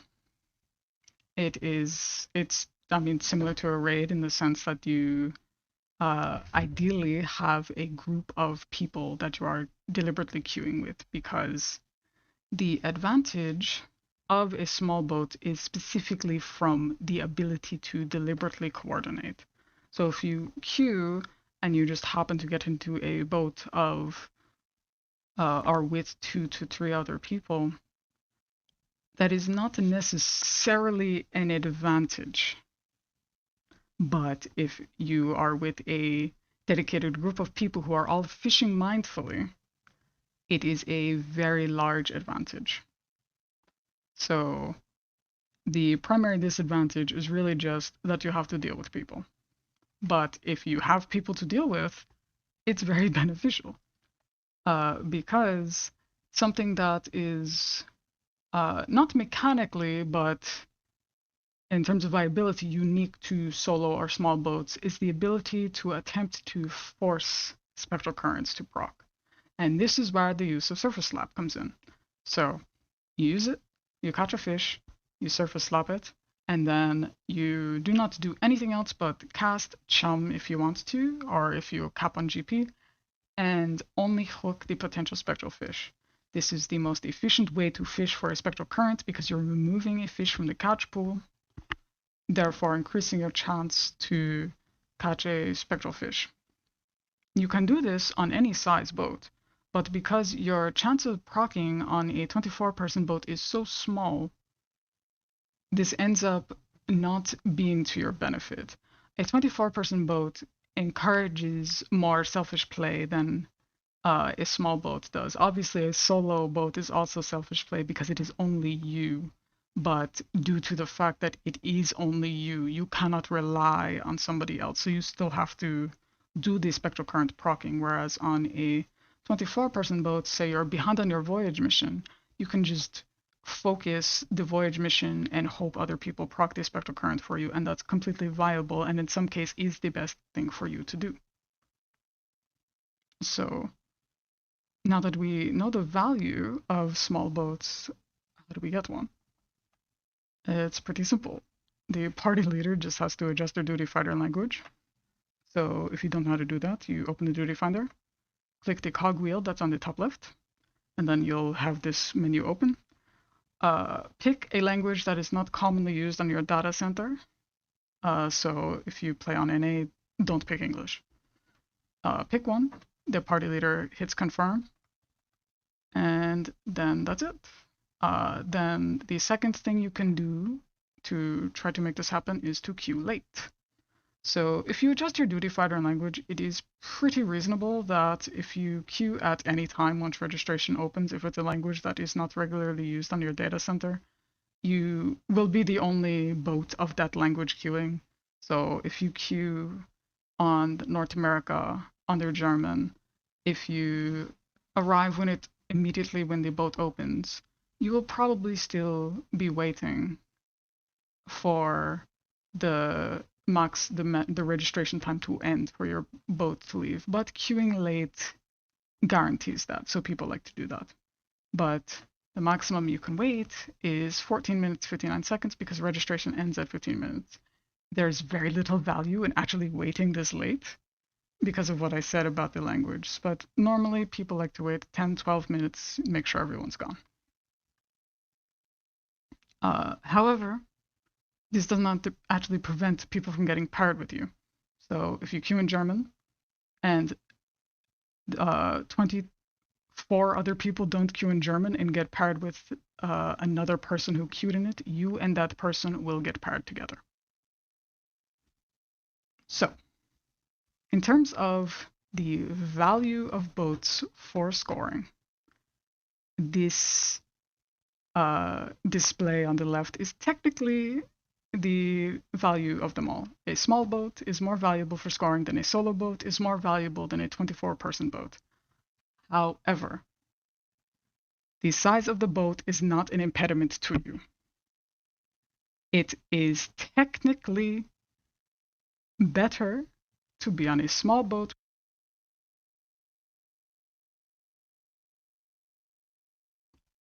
being censored by big fish. So it is technically better to be on a small boat of people fishing mindfully. However, it is not something that you seriously need to concern yourself about. And I am saying this from experience. This is a list of all of my highest scores on the 12 routes for ocean fishing, and only 2 of these were on boats with other people. All 10 of the 10 others were solo boats, and the 2 that were with other people were boats that I tried to get a solo boat. One of them I got paired with a sprout who is leveling, and the other I just got paired with someone else who is level 90. So there was no coordination there. And what is most important, in my opinion, is that you just do what you want. For scoring in general, this is my goal, and I am going to be saying this a lot going forward. Do what you want. Because if your goal is to score very high, it is very difficult no matter what you do, so you should enjoy it. I am a very asocial person, and I do not want to do small boats, and I don't particularly enjoy 24 all the time. So I primarily just queue by myself, and that is what I like to do. And specifically though, if you are inexperienced, I think that you should do 24-person boats.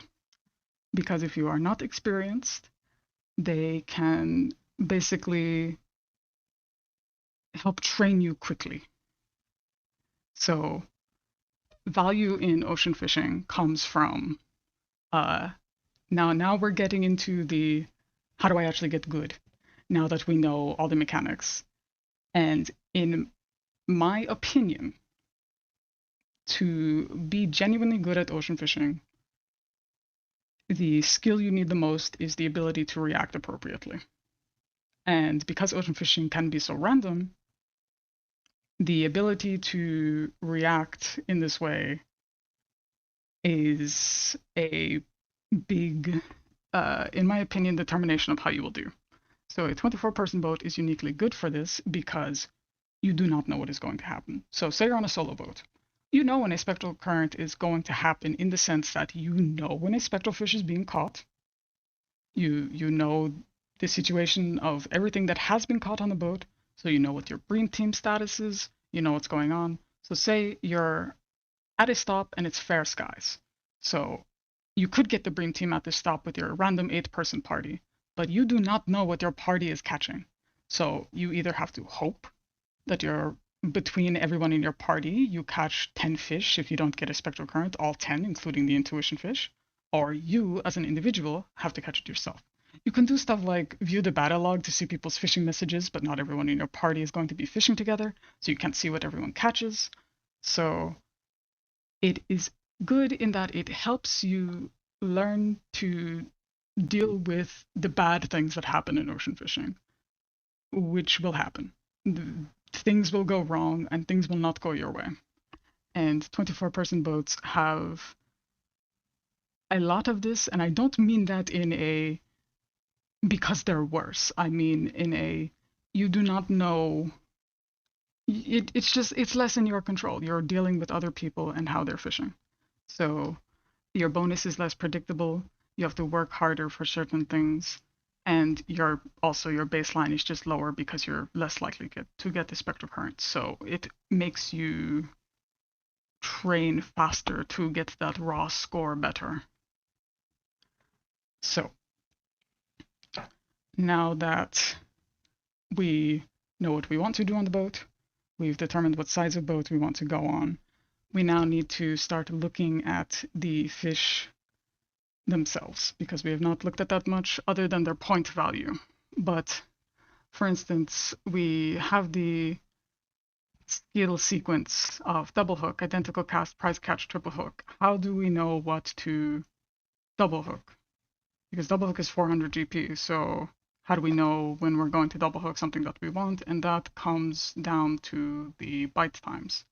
So if it is dark where you're watching, I'm about to look at a spreadsheet, so it's going to be very bright. I'm sorry. So this is the raw ocean fishing data spreadsheet, and we're going to look at this very quickly for a moment. If it displays, which I think, okay, it is. So this, which we have highlighted, is Galadian Bay, the normal zone. So you have ragworm, krill, plumper. Don't look at this. So Galadian goby bites at the same time on all 4 of these baits. So after you use cast, it can bite between 4 and 8 seconds after you use cast. And you can see these times for every fish. These have been mapped out for every fish by bait to a painstaking degree of, I hope, accuracy. I spent about 6 months tracking this data by you can do this pretty reliably. It just takes a lot of time. So what you do is you catch a fish, you use identical cast, and then you keep casting without ever catching it, and you record how long the bites are. And I did this between 100 and 300 times for each fish it's possible to use identical cast on in order to get a accurate picture of their bite times. And you can see here that in this normal zone, these are relatively long bites. In this spectral current, these are relatively short bites, and very importantly, they are extremely close to one another. And this tends to be the case for all spectral currents. Spectral currents have fast bites that are extremely close together, where the normal zone has more varied bite lengths sometimes, and specifically the degree of bait specificity for fish in the normal zone can sometimes be very strong.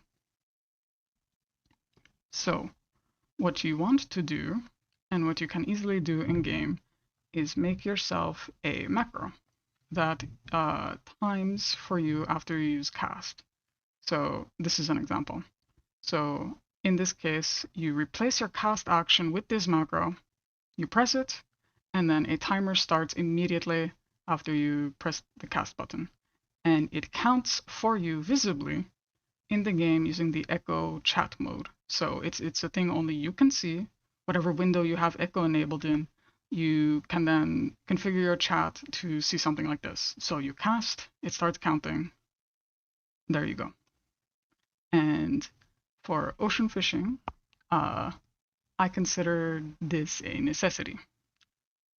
This is due to the closeness of the bites for spectral current fish, and for the normal zone, it is still important, even though the value of it overall might be lessened. This is because it does allow you to complete voyage missions easily. For your troublesome voyage missions, you want to use the normal zone as a vehicle to complete them. And for some of them, the ability to know the bite time of a specific fish helps. So for instance, the jellyfish mission, which is troublesome, you want to complete that in Southern Merltor. And you do that typically by catching this fish, Lanosian jelly, which on ragworm bites most often, and it bites from 2 to 5 seconds. So if you really need to focus these, if the stop is ending and you don't have your jellyfish yet, you cast, and once your timer hits 5 seconds, you stop, you press hook, you stop fishing, and you cast again. So this knowledge allows you to fish more efficiently, basically. Technically, you might be catching less fish, but you are catching more meaningful fish. And it also allows you to more easily fish for the spectral fish. So looking at the data again for southern Motor, a fish that people commonly hate or love in southern Motar is Mamora mora because it is a 3 exclamation mark bite fish. And every spectral fish is also a 3 exclamation mark bite fish. But when you are using the krill bait for the spectral discus, which is the bait that it likes to bite on the most, it will bite from 21 to 36 seconds. And Momora starts biting at 20. So if you have your cast timer and you get a 3 exclamation mark bite at, say, 15 seconds, you know it is a Momora. So you do not need to catch it, or you do not need to get angry and get baited by it, thinking it was a spectral fish if you catch it anyway. But the value of the bite timer truly shines in spectral currents because it is the vehicle through which you can reliably bind triple hook and double hook. And this is the use of those skills without identical cast beforehand. Because of our knowledge of the bite times of fish, you can triple hook or double hook without using identical cast blind, so do so blindly on every fish you would want to spend those skills on except for 2. And that is Etheric Sea Dragon in Southern Motor because it overlaps with Shipwreck Sail, but you can still use your macro for this to make your life a little easier for both this and the second fish, which you can't reliably identify, which is Bartholomew the Chopper in Northern Motor Spectral Current.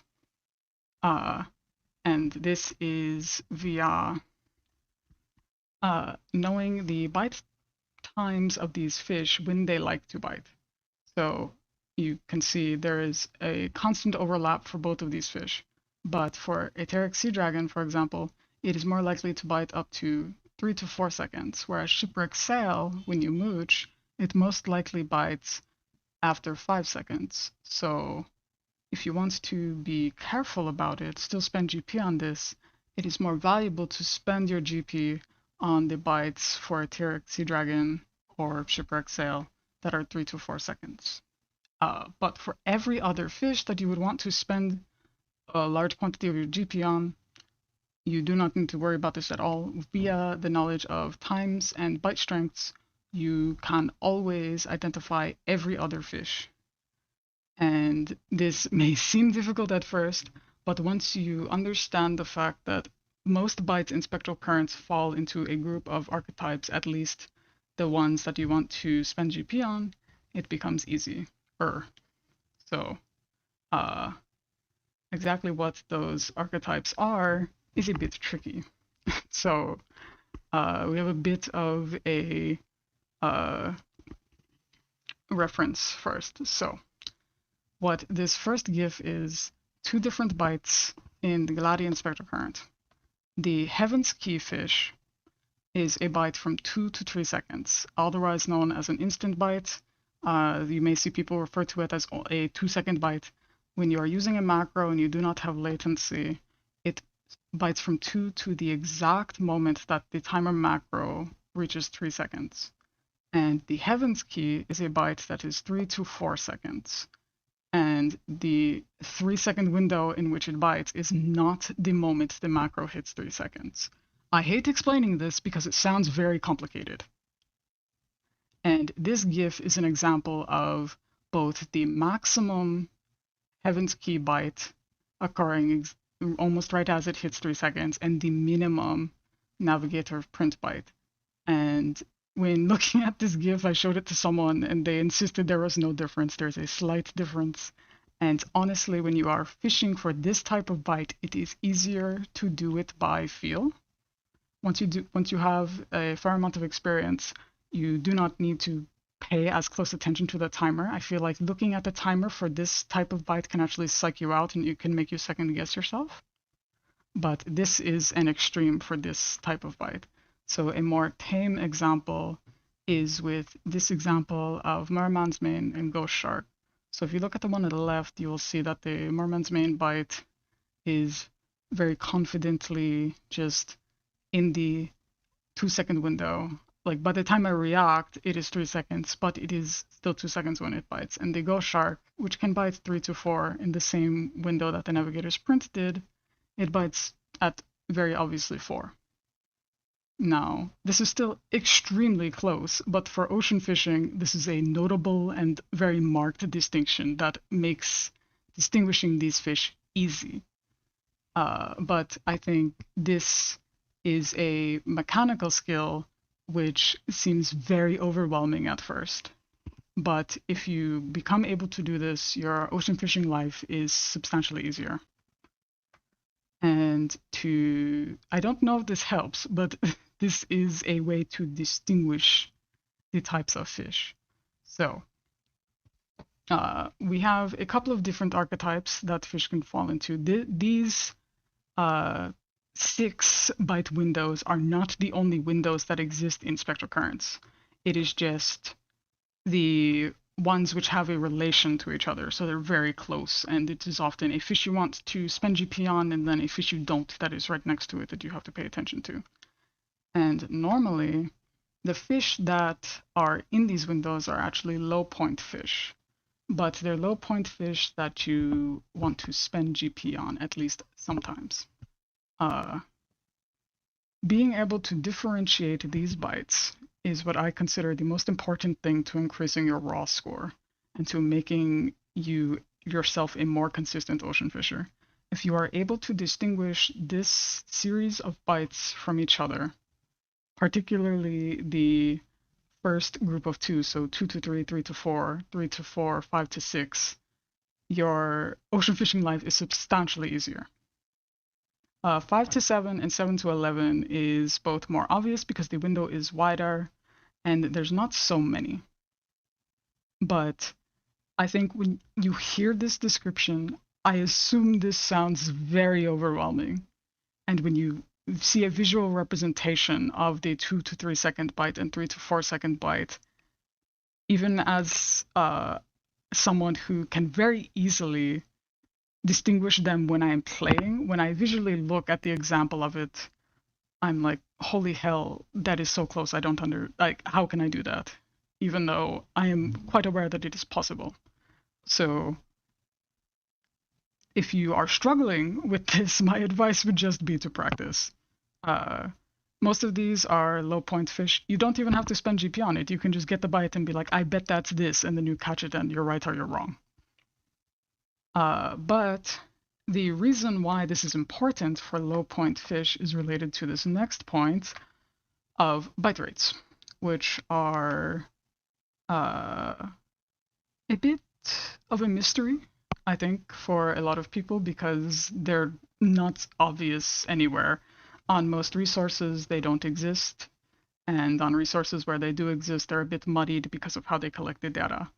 So I have this chart for you, which is some degree of accurate, in that I both personally feel that it is accurate, and it is a collection of me documenting my bites during the spectral current in which these fish were available, and documenting how many of those cast into that possible current for the fish I got the fish to bite. And these are our approximate bite rates for the high value fish. And like with the tier list, there's a little bit of interpretation to do here. So the first 2 tiers, you can reliably expect a bite per spectral current from these, often more. If there is a fish that you are going to expect to get multiple bites from in a spectral current, it's going to be these. Then it's the 3rd tier, which is not unusual to get multiple bites from. Then the 4th tier, 20 to 23%, not ridiculous to get multiple bites from, but less common. And as we decrease, it goes down further to the point where the less than 10% bite rate fish, it is unlikely, very unlikely that you will get a bite at all, and And if you get a bite from one of these, you are very lucky. So, having looked at this, we can then turn this data into this data and relate these two to each other. So, these are the high value fish from these spectral currents at this time of day. So, casket oyster, nimble dancer, the high point fish at Galadian at day. Knife jaw, the only high value fish in Rotlet at sunset. So then if we look at this based on our bite rates, we can form an impression of how the value of these spectral currents is. And this actually does not fully line up with the reality due to the aforementioned low bite rate fish. Something that I find extremely underrated. Because, for instance, say you are in Galadian at sunset, and you look at this and you think your only target is funnel shark, and it's yellow, so Galadian at sunset must not be that good.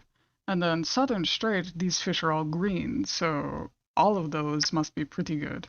And if you're familiar with ocean fishing at all, you probably actually don't like scoring in Southern Strait very much. And if there was a stop at which you decided to skip entirely, it would actually be one of the southern stops at a certain time frame. So to actually get a look at the value of a spectral current, we need to add more fish to this. And this is where we add the low point, high yield fish. So everything in gray is a fish that is worth low points, but worth spending your GP on. And all of these, but great ground marlin and trollfish, double hook for 4, triple hook for 7. Technically, Grugurusars has the variable yield, but maximum for it is 4 or 7. And this is very important.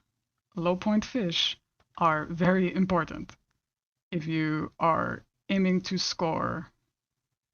So, the reason they're important is because they bite often. So, because they're low point, you don't use identical cast on them. You spam triple hook. You can always identify them easily. They bite often. They're more common. So, they're easy to spend GP on. Now, best use of GP on these? Triple hook.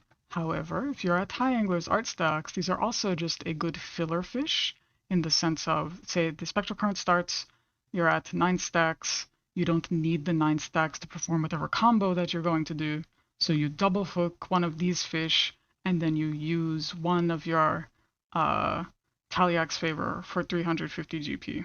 It's a gamble, but it usually pays off. And more importantly is using these fish to make yourself score consistently. So the fish we have highlighted with the bite rate data, those are your goal. So when you're at Galadian at sunset, you want funnel shark. Merman's Mane and Ghost Shark are a good alternative, and they are a good alternative, but your goal is funnel shark. So when you start the current, for the most part, you're going to enter with the goal of getting funnel sharks. However, this will not always happen, even for the ones that are green with the very notably high bite rate. It is quite possible that you will not catch one just because it's RNG. So in that case, you need to spend your GP on something. It is more important that you spend your GP on something than spending it on the high value fish.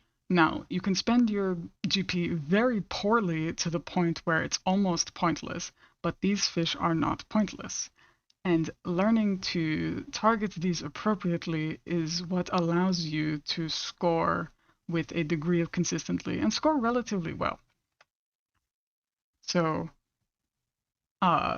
if the current is 2 minutes long, you can simply think of it as once it's approaching halfway through the current, you should start spending GP on this fish if you didn't already. There's more to it than that, but that is a pretty solid recommendation if you don't want to think about it more than that. So 2-minute current, 45, 60 seconds pass, and you're not getting the high value bite you want, start spending GP. 3-minute current, you have more things at play now because you're going to be in here longer. But still you can go by the halfway mark, but because it's 3 minutes, you have more GP to spend and whatnot.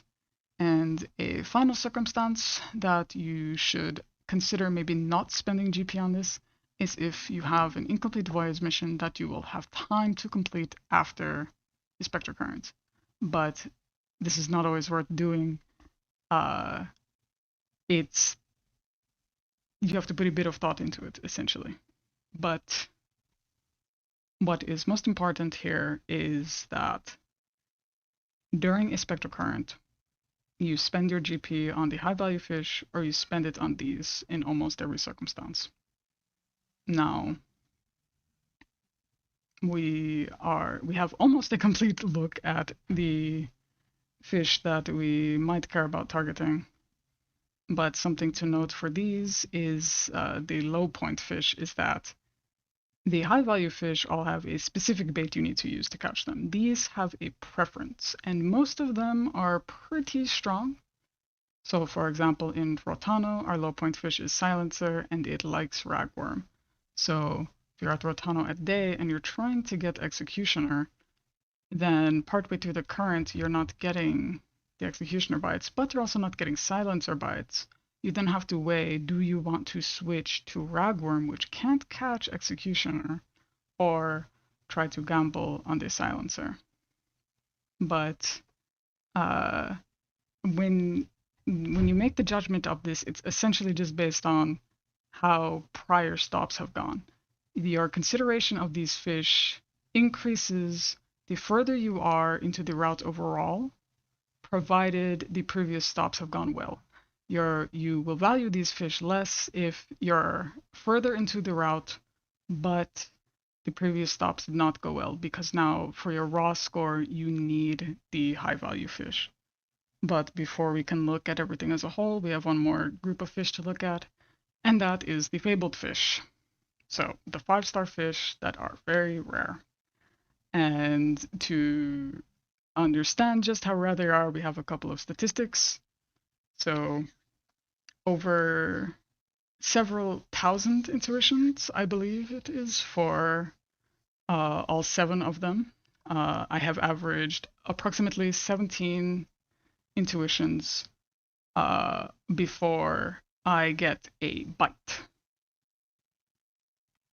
And during the intuition, that equates to about a 6% bite rate when you have the intuition buff, and they have a decent chance to escape. Less than the spectral fish, but the second highest in ocean fishing overall after the spectral fish. And part of why these fish are so rare is that the buff to catch them is 15 seconds. So all of these are Fisher's intuition fish, meaning you need this buff to catch them. But for 6 out of 7, the buff is 15 seconds. For Placodes, the buff is 45 seconds because that fish is a mooch.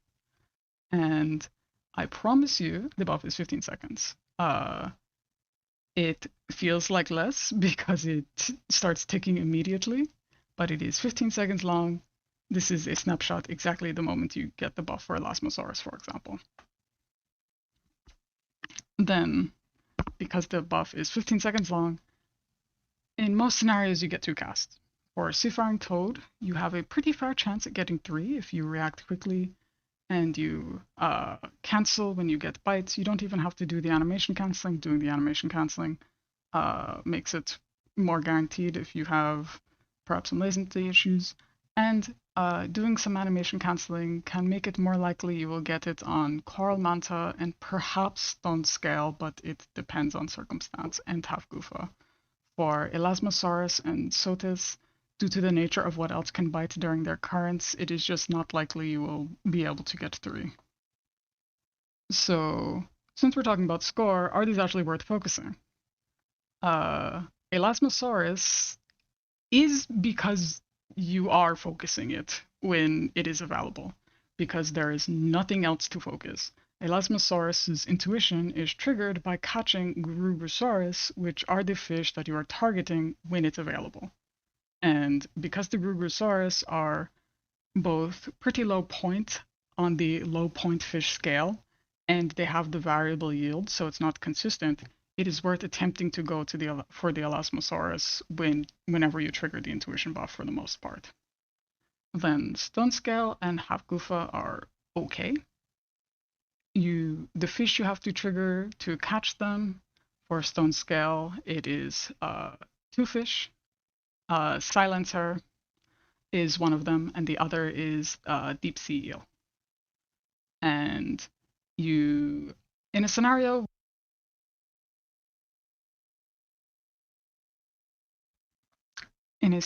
where you are getting very lucky with the fish being large when you spend your GP on the silencer, perhaps you don't want to switch for the Stone Scale intuition because you do have to catch two fish to trigger it, but sometimes it is worth it. It depends on circumstance. Half Goofa, it's not the same circumstances, but similar. Then Coromanta and Placotis, you can go for them. Coromanta, you often are spending GP on the fish for the trigger, at least if your score goal is 20 to 30k. The fish to trigger Coromanta's intuition is Great Grand Marlin, so when it's available, you see your options are Etheric Sea Dragon, and your option to pivot to is the Great Grand Marlin. So the Great Grand Marlin you can reliably identify, so if you want to have a safer time when you're at Southern Strait at night, you can just catch those and maybe try to catch a Coromanta. Placotis, it's a bit trickier because of the way you trigger it, but if you spend your GP on the trollfish, it can be pretty decent for score. Then Seafaring Sode and Sotis are very score negative to focus. They're not worth focusing if your goal is score. You can incidentally proc the intuition, and even then, it is not necessarily worth switching to the bait to try to catch them. So, we've now compiled this list of fish that we want to look at. So with 20 to 30k in mind, what do we have to consider? First, I would like to emphasize that you do not need 3 spectral currents. 3 spectral currents is very good for all of the bonuses and whatnot, but it absolutely is not needed. You just straight up don't need it. Even if you get 2 spectral currents that don't have either high value fish in them, or you just get 2 spectral currents with high value fish that end up in mediocre, you do not need it if you play appropriately. Of course, you can get terrible RNG and have to rely on the 3rd spectral current, but a good mindset to have is that, say you start a run, first stop, no spectral current, it's fine. You can still succeed. And in Endwalker, this is true, including a run with only 1 spectral current.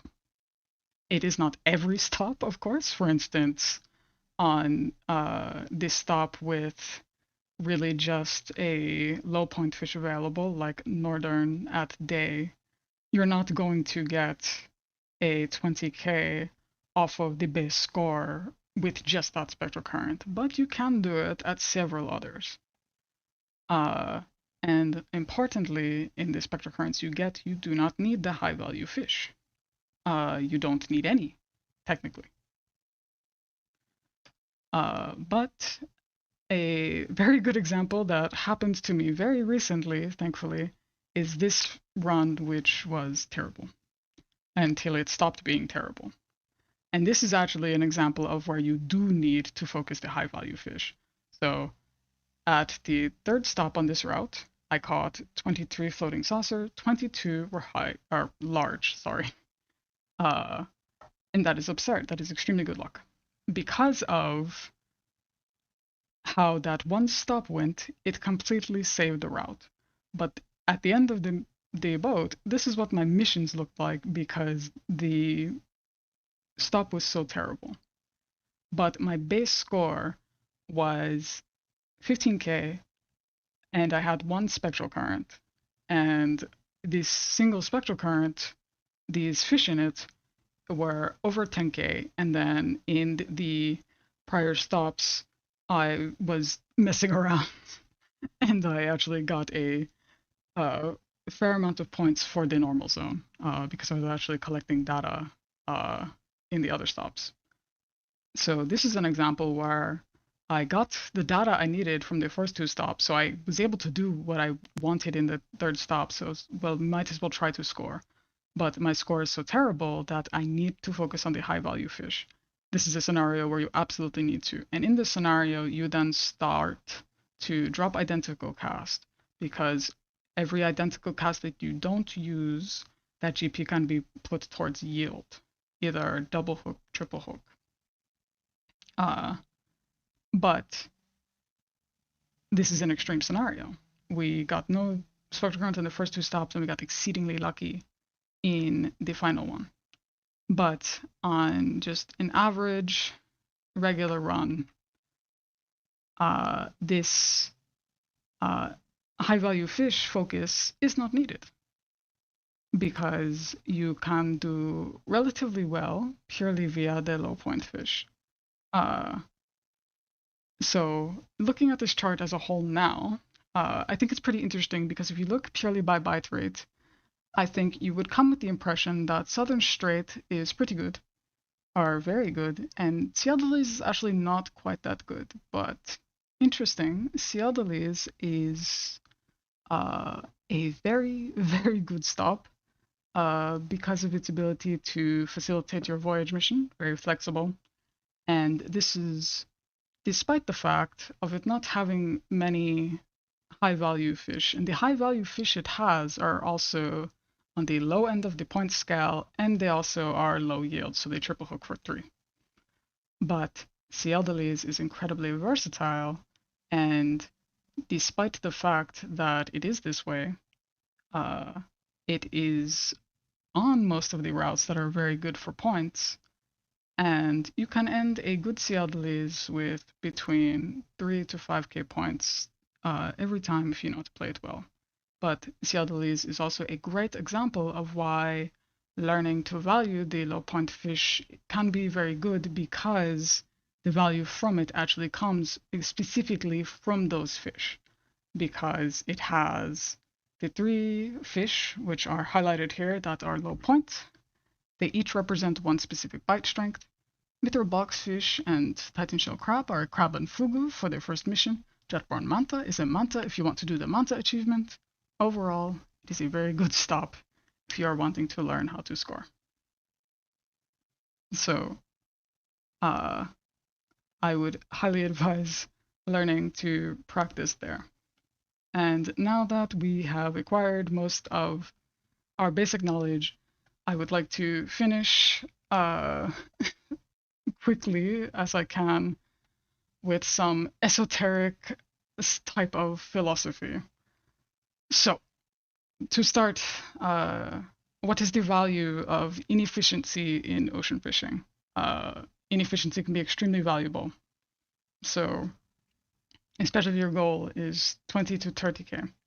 And what I mean by this is what I'm doing in this picture. I have 10 stacks, I'm catching a silencer, and I could have double hooked that. You can't see it in this photo, but I'm at full GP. I could have double hooked that. I could have used Taliak's favor to get my stacks down to 7. And I could be doing something with that GP. Or, if my goal is 20 to 30k, I can just sit here and wait until I get a high value bite. And that's mostly fine. When you are inexperienced or unconfident, I would advise being inefficient in this way. Something that I think is dangerous in the sense of you can get too into your own head when it comes to scoring is using hindsight. So for example, if you go try to score on a route, and whether it goes well or it goes poorly, if you document everything that you caught and you think about everything that you did, you will probably find something that now that you're examining it in hindsight, oh, if I did this, this would have been better. But you have no way of knowing what was going to happen. So the best you can do is make judgment calls as you need it. And very often being inefficient, sitting on 10 English art stacks when you could use them elsewhere, waiting for a either good high value bite or just a low value bite that you have a good feeling is going to be high quality, or I'm sorry, large. Uh, it is almost worth it to do if your goal is 20 to 30k because of how efficient using GP on just the target fish is. However, I suppose we're exiting ocean fishing salvage and now we're entering ocean fishing ultimate. Because for 40k, it's pretty bad to be inefficient. Every action you take matters much more for your score because you are trying to push everything you can out of this stop. So for 20 to 30k, your use of the normal zone is basically a vehicle to do your voyage mission and obviously a vehicle for the spectral current. For 40k, you start actually caring about what's in the normal zone. You start caring about what you catch more than just for the voyage mission. And you start caring about, okay, I'm in this spectral current, I'm fishing in this spectral current, I'm sitting at 10 GPU or 10 English art stacks, what do I do? But also interestingly, because of the way you score for 40k plus, you use GP in rather unusual ways, and it then becomes a different level of inefficient. So let me give you an example. Prize catch, when you're using or when you're attempting to score 40k or higher, there's pretty good value in just blindly using prize catch.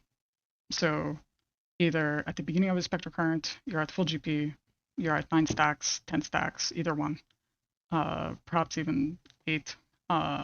You just press prize catch, and then you press tally X favor. You get 150 GP back.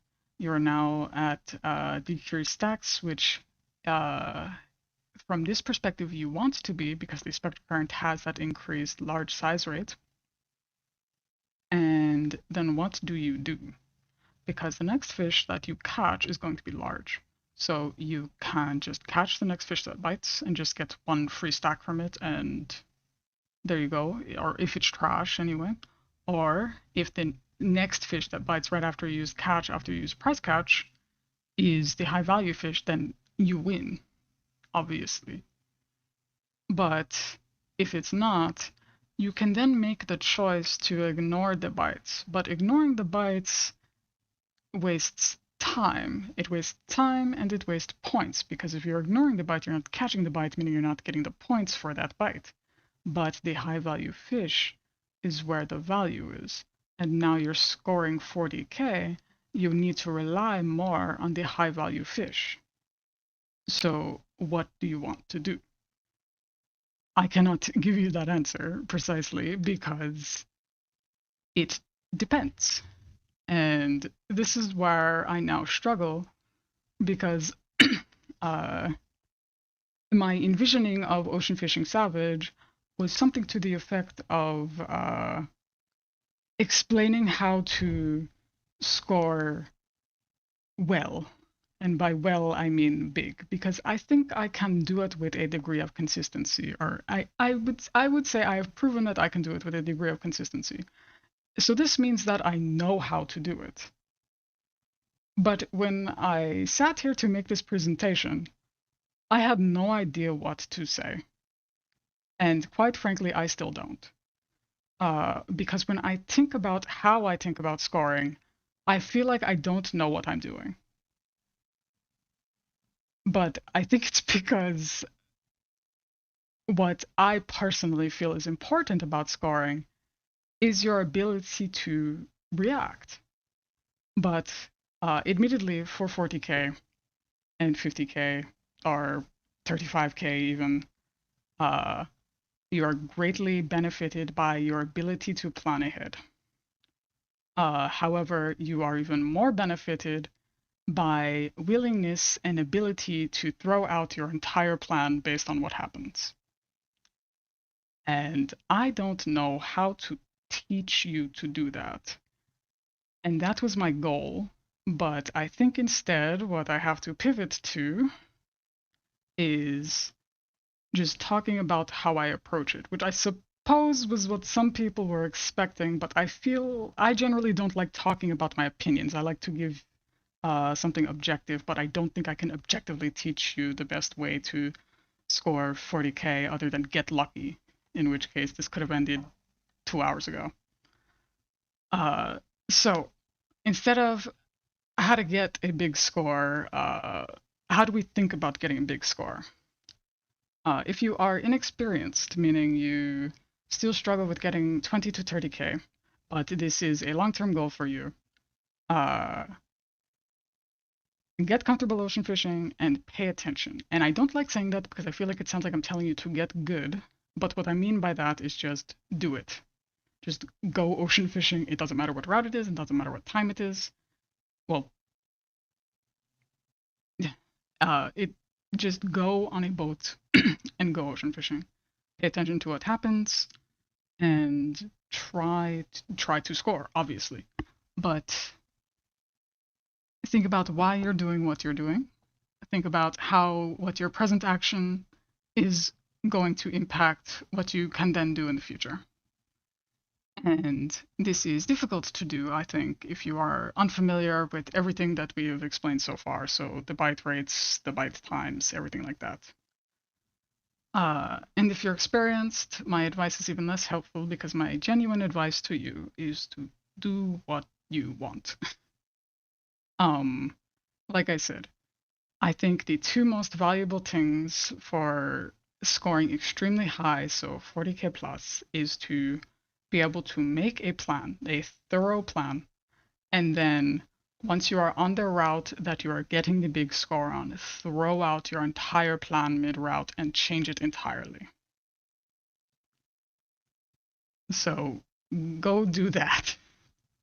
Um, but I think I can provide a little bit of insight for how to do what you want. So I'm going to try to examine two routes that I did well on. This is the ocean fishing score that I am most proud of, despite it not being my highest. I don't know how many I have that are higher than this, but I had a set of, I think, 8 routes that I wanted to get 40K on, and I did it on all of them, and I think this is the lowest one. But this is on the octopus route, and this was extremely difficult for me to do. And I tried so many different plans. I had so many different strategies, so many different avenues of approach. I have so many different screenshots of me triple hooking wild urchins trying to triple hook Bartholomew the Chopper. Just chains of me triple hooking them.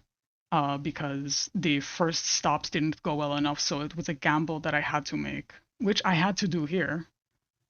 But I came up with a plan, and on this route where I got this score, I had what I felt was a pretty okay plan, but I was not sure if it was going to work. And the first stop, I was very confident exiting in because it actually went according to plan. And the problem here is the success of this plan in my head revolved almost entirely around the second stop going how I wanted. And the second stop did not go how I wanted. So, I unfortunately do not document much of this stuff well, which makes analyzing this for this purpose difficult. I tried to get a 40K in the last 2 days, and it just didn't line up, obviously. But I did link this somewhere, and I wrote a brief explanation of my thought process of the plan. And this is my thought process. Good luck. So you can translate this to the top part is explaining what happened in the final spectral current, which is the one with Bartholomew the Chopper and Mopbeard. So that was a 3-minute spectral current, which is how I have those 4 triple hooks. And in that 3-minute spectral current, I got to use a HQ watered cordial and a high cordial because the Mopbeard bite was the first thing that bit during the spectral current. Then I got the wild urchin bite, and it was at the time that was more probable to be wild urchin than Bartholomew, so I hooked it. And it indeed was wild urchin. Then 2 bites after that, I got a Bartholomew bite, I got a single exclamation mark bite that was more likely to be Bartholomew, so I triple hooked it, and it worked out. Then, because of my Angler's Art stocks, I used prize catch, and I got a bite, and it was not Mopbeard, which I switched baits back to because I was just switching between the baits based on what was biting, and I then did another cast, got a Mopbeard bite, triple hooked it, got the 7 stocks. So, then this is very fortuitous. But the the second quote was my plan, which you can translate to: my goal was a 1-minute first stop spectral current, because that is southern today, which the best fish there is Mithril Sovereign, which is 196 raw points, and it only triple hooks for 3. So I want this spectral current because I needed it for the Bream team, and also just the points. For high scoring, there is a very unique benefit if you can get the undesired or the worst spectral currents to be 1 minute. But at doing this alone is, I think it is fair to say, unhealthy gameplay. It requires not fishing until, well, not fishing for a spectral current anyway, until a specific time, and then just hoping RNG is on your side. Which you're doing in ocean fishing anyway, so that is truly ocean fishing salvage, you know. But then it says my goal was then, after the ideal zone 1 situation of the 1-minute spectral current in southern, was to get a 3-minute second stop spectral current, which was Galadian with Funnel Shark. Because Funnel Shark was the crux of this plan in my head, because it is slightly higher points than Mopbeard. It is lower points than Bartholomew, but Bartholomew is not reliable because of the inability to safely blind double hook.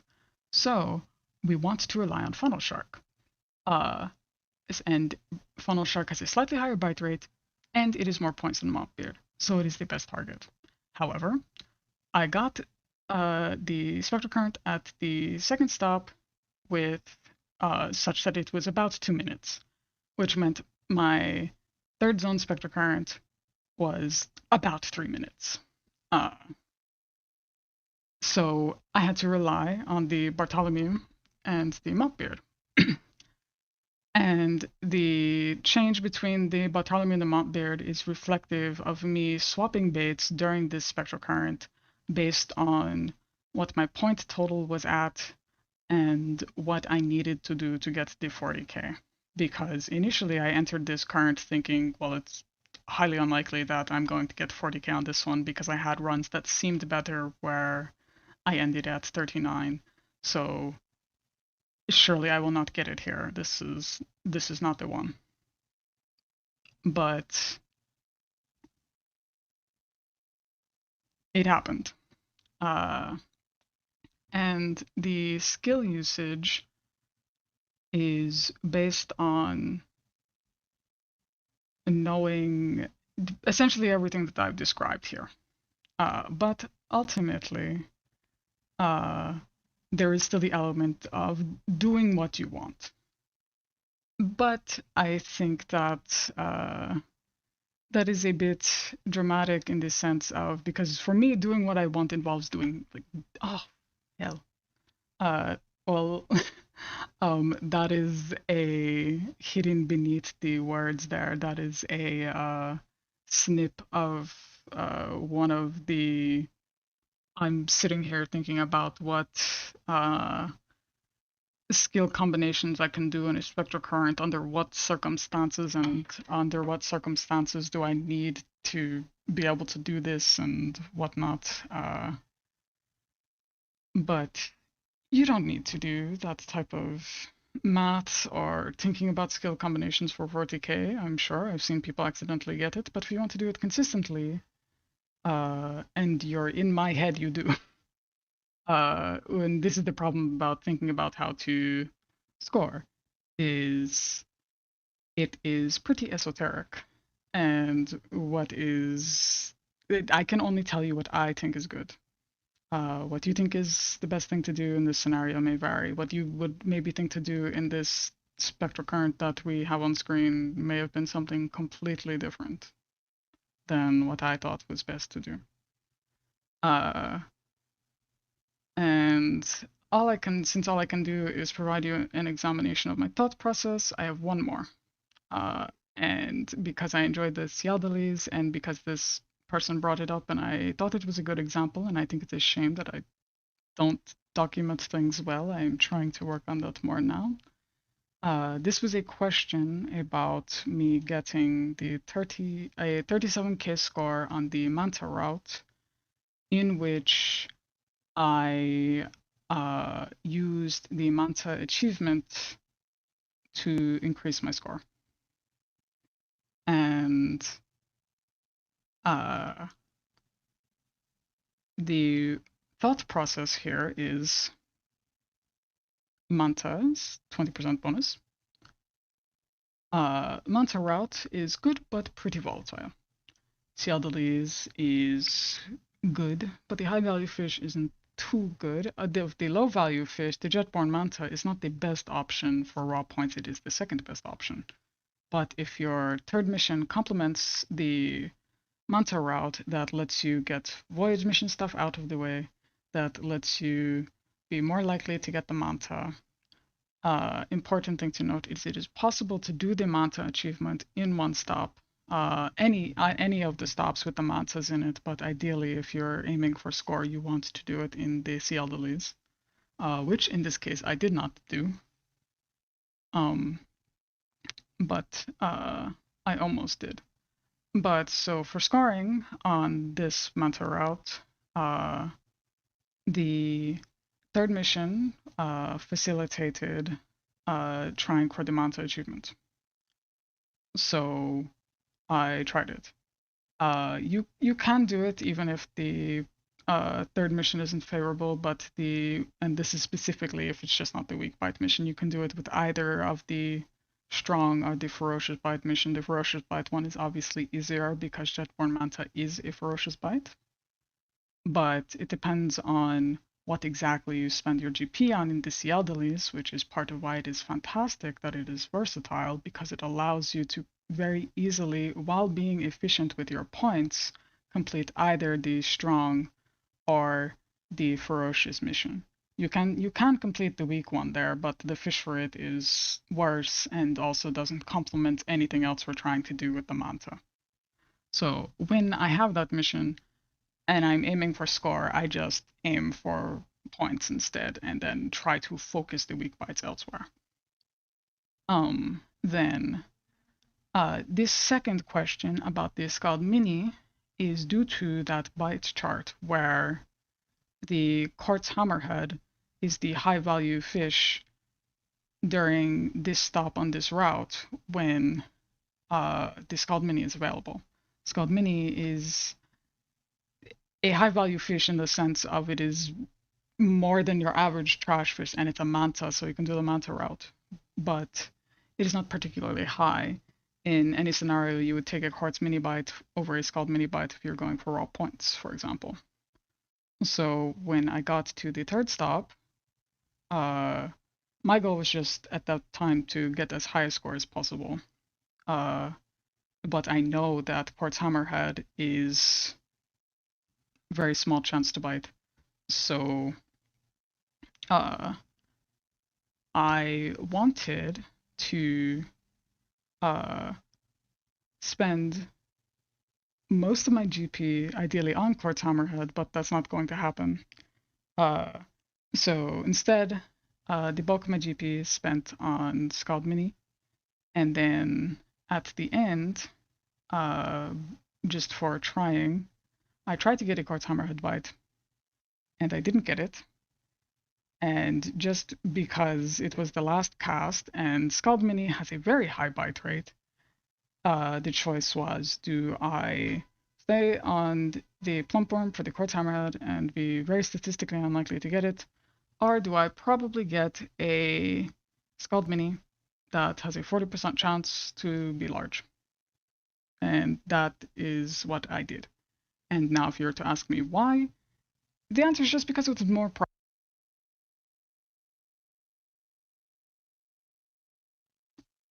uh, and because that is what I thought was the best thing to do. Uh, but my goal was 40k, and I did not meet my goal. Although, in hindsight, it was the correct thing to do because, well, focusing Scald Mini was the correct thing to do, probably because I probably wouldn't have gotten the Quartz Hammerhead bite based on how Quartz Hammerhead generally is. So for 40k, there is a degree of bait swapping when possible to alternate targets, even worse targets. Uh, I don't have the screenshot here, but for my highest score that I've ever gotten on the last stop of the route, it was Rotana, and I switched to the bait for silencer because I needed the triple or the double hook of the silencer to complete my voyage mission, uh, which is just worse points. But I had already gotten multiple high value bites, and that's already a bit improbable. So I'm more likely to get the silencer bite, so you go for that instead. Uh, there is a rationale to the thought process, but it feels a bit awkward, in my opinion, explaining it uh, because it's essentially just at the time this made sense. And it makes sense if you're familiar with what to do or just how things go generally. So, what do I think becomes more useful when you are aiming to score very high? Uh, the first thing is something I've not talked about at all, which is, can you tell when a bite is going to be large or not when you are hooking it? The answer to this is yes. The animation is very slightly longer between catching a large bite or not. And doing this, I genuinely think is very, very important because you are now aware that that bite is going to be large. So what does that GP mean? Because it's large, so you're going to get an English art stack, which effectively makes that GP. So what is that GP going to translate into? Is that going to put you at an amount of English art stacks where you can use Taliac's favor? Is it going to cap you on English art stack? What are you going to do with that? How is that going to help you? This then leads into the use of prize catch. So I explained a little bit before that for very high score, using prize catch blind basically is something that you can do more often. And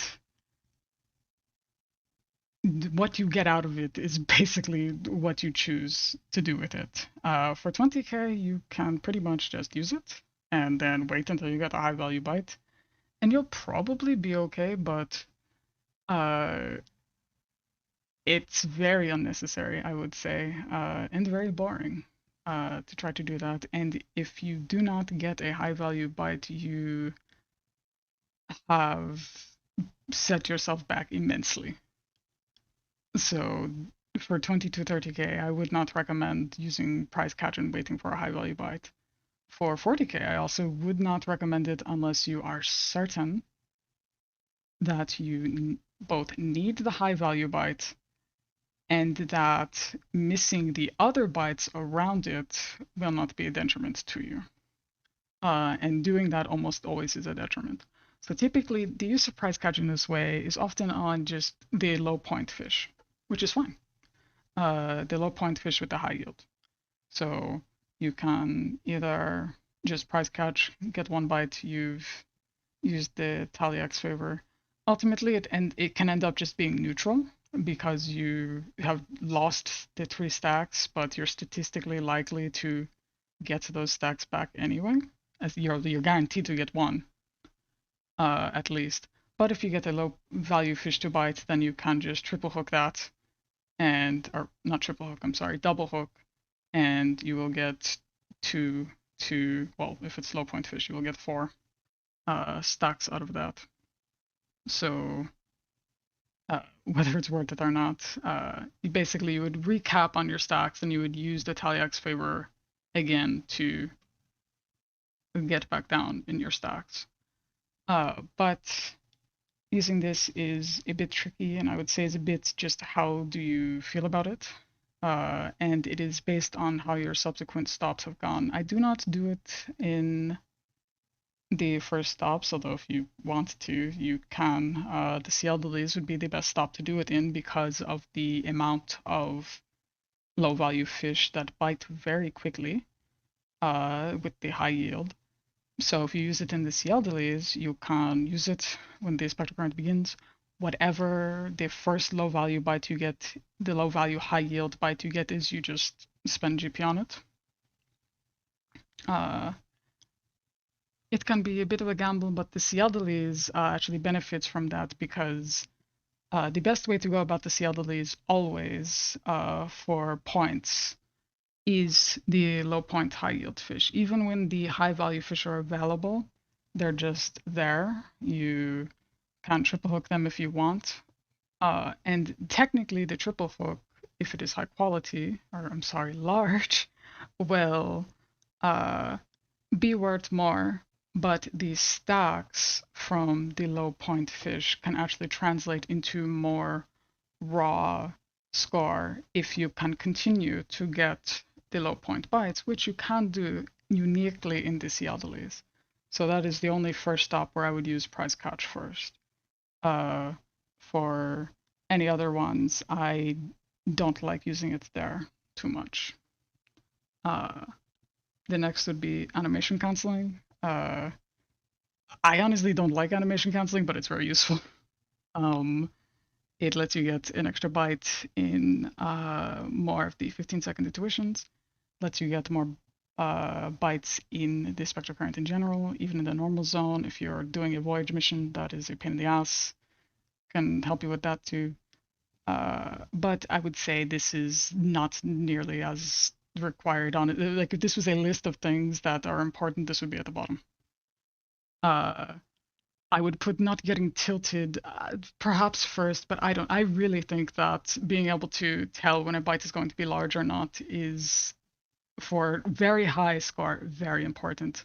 I feel like my third eye's opened when I am catching a large fish and I'm thinking about what I'm going to do about it before it catches, even though it's 5 seconds, but I feel like I'm looking so far ahead. And then I'm abandoning my plan because it did not go how I thought it would. But not getting tilted, you will fail a lot. You can say this about scoring in general, no matter what your goal is. When you're starting out, if your goal is 10K and you have no idea what you're doing, you're probably going to fail. And then once you become consistent at scoring and you can score 20K, then your goal is 30K, you're probably going to fail. And when the higher your goal is, the more often you're going to fail. It's just how it is. So I think if you do not like scoring, you should not do it. Not because you're not good enough for it or anything. I think anybody is good enough for it. But if you do not enjoy just the process of trying to squeeze blood from this boat, I don't think you should waste your time, because it is a large time investment to know everything that you need to know, because of the next point of memorize everything you can, which is the kindest way I could think of to write to know everything. And by everything, I mean everything that is on this sheet. Every bite time, every bait preference, every bite time on every bait, anything that is on this sheet, you want in your head without needing to look at this sheet. Now, again, this is just how I think about scoring. And this is what I feel that I need to do. I do not know if it will work for you, which is why I don't like talking about this. But it is genuinely how I approach it. And you can ask me the bites of anything on this sheet, and I can tell you without looking at it. You can ask me the point value of anything on this sheet, and I can tell you what it is without looking at it. It very much helps you react in the moment. And I've said this multiple times during this, that is very valuable. So how do you be good at ocean fishing? I don't know. I'm sorry. Uh, and that's all I have for you. Uh, it's unfortunate because I wanted to end it with, this is how I approach scoring high, and I spend so much time doing it, but I genuinely don't know how to talk about it. I think if somebody asked me questions, I would be better at responding, but having to do it myself, it is a struggle, and I don't know how. So I don't even know if people are still here, but if you are, I can answer questions about it if you have a question on anything in particular. Or if not, I'm going to go eat something. So thank you.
I think there will be a VOD posted. I'm sure there will be. Or if not, that's fine. I can talk about ocean fishing for 5 hours next time. Thank you very much, everybody, for listening to me talk for far too long.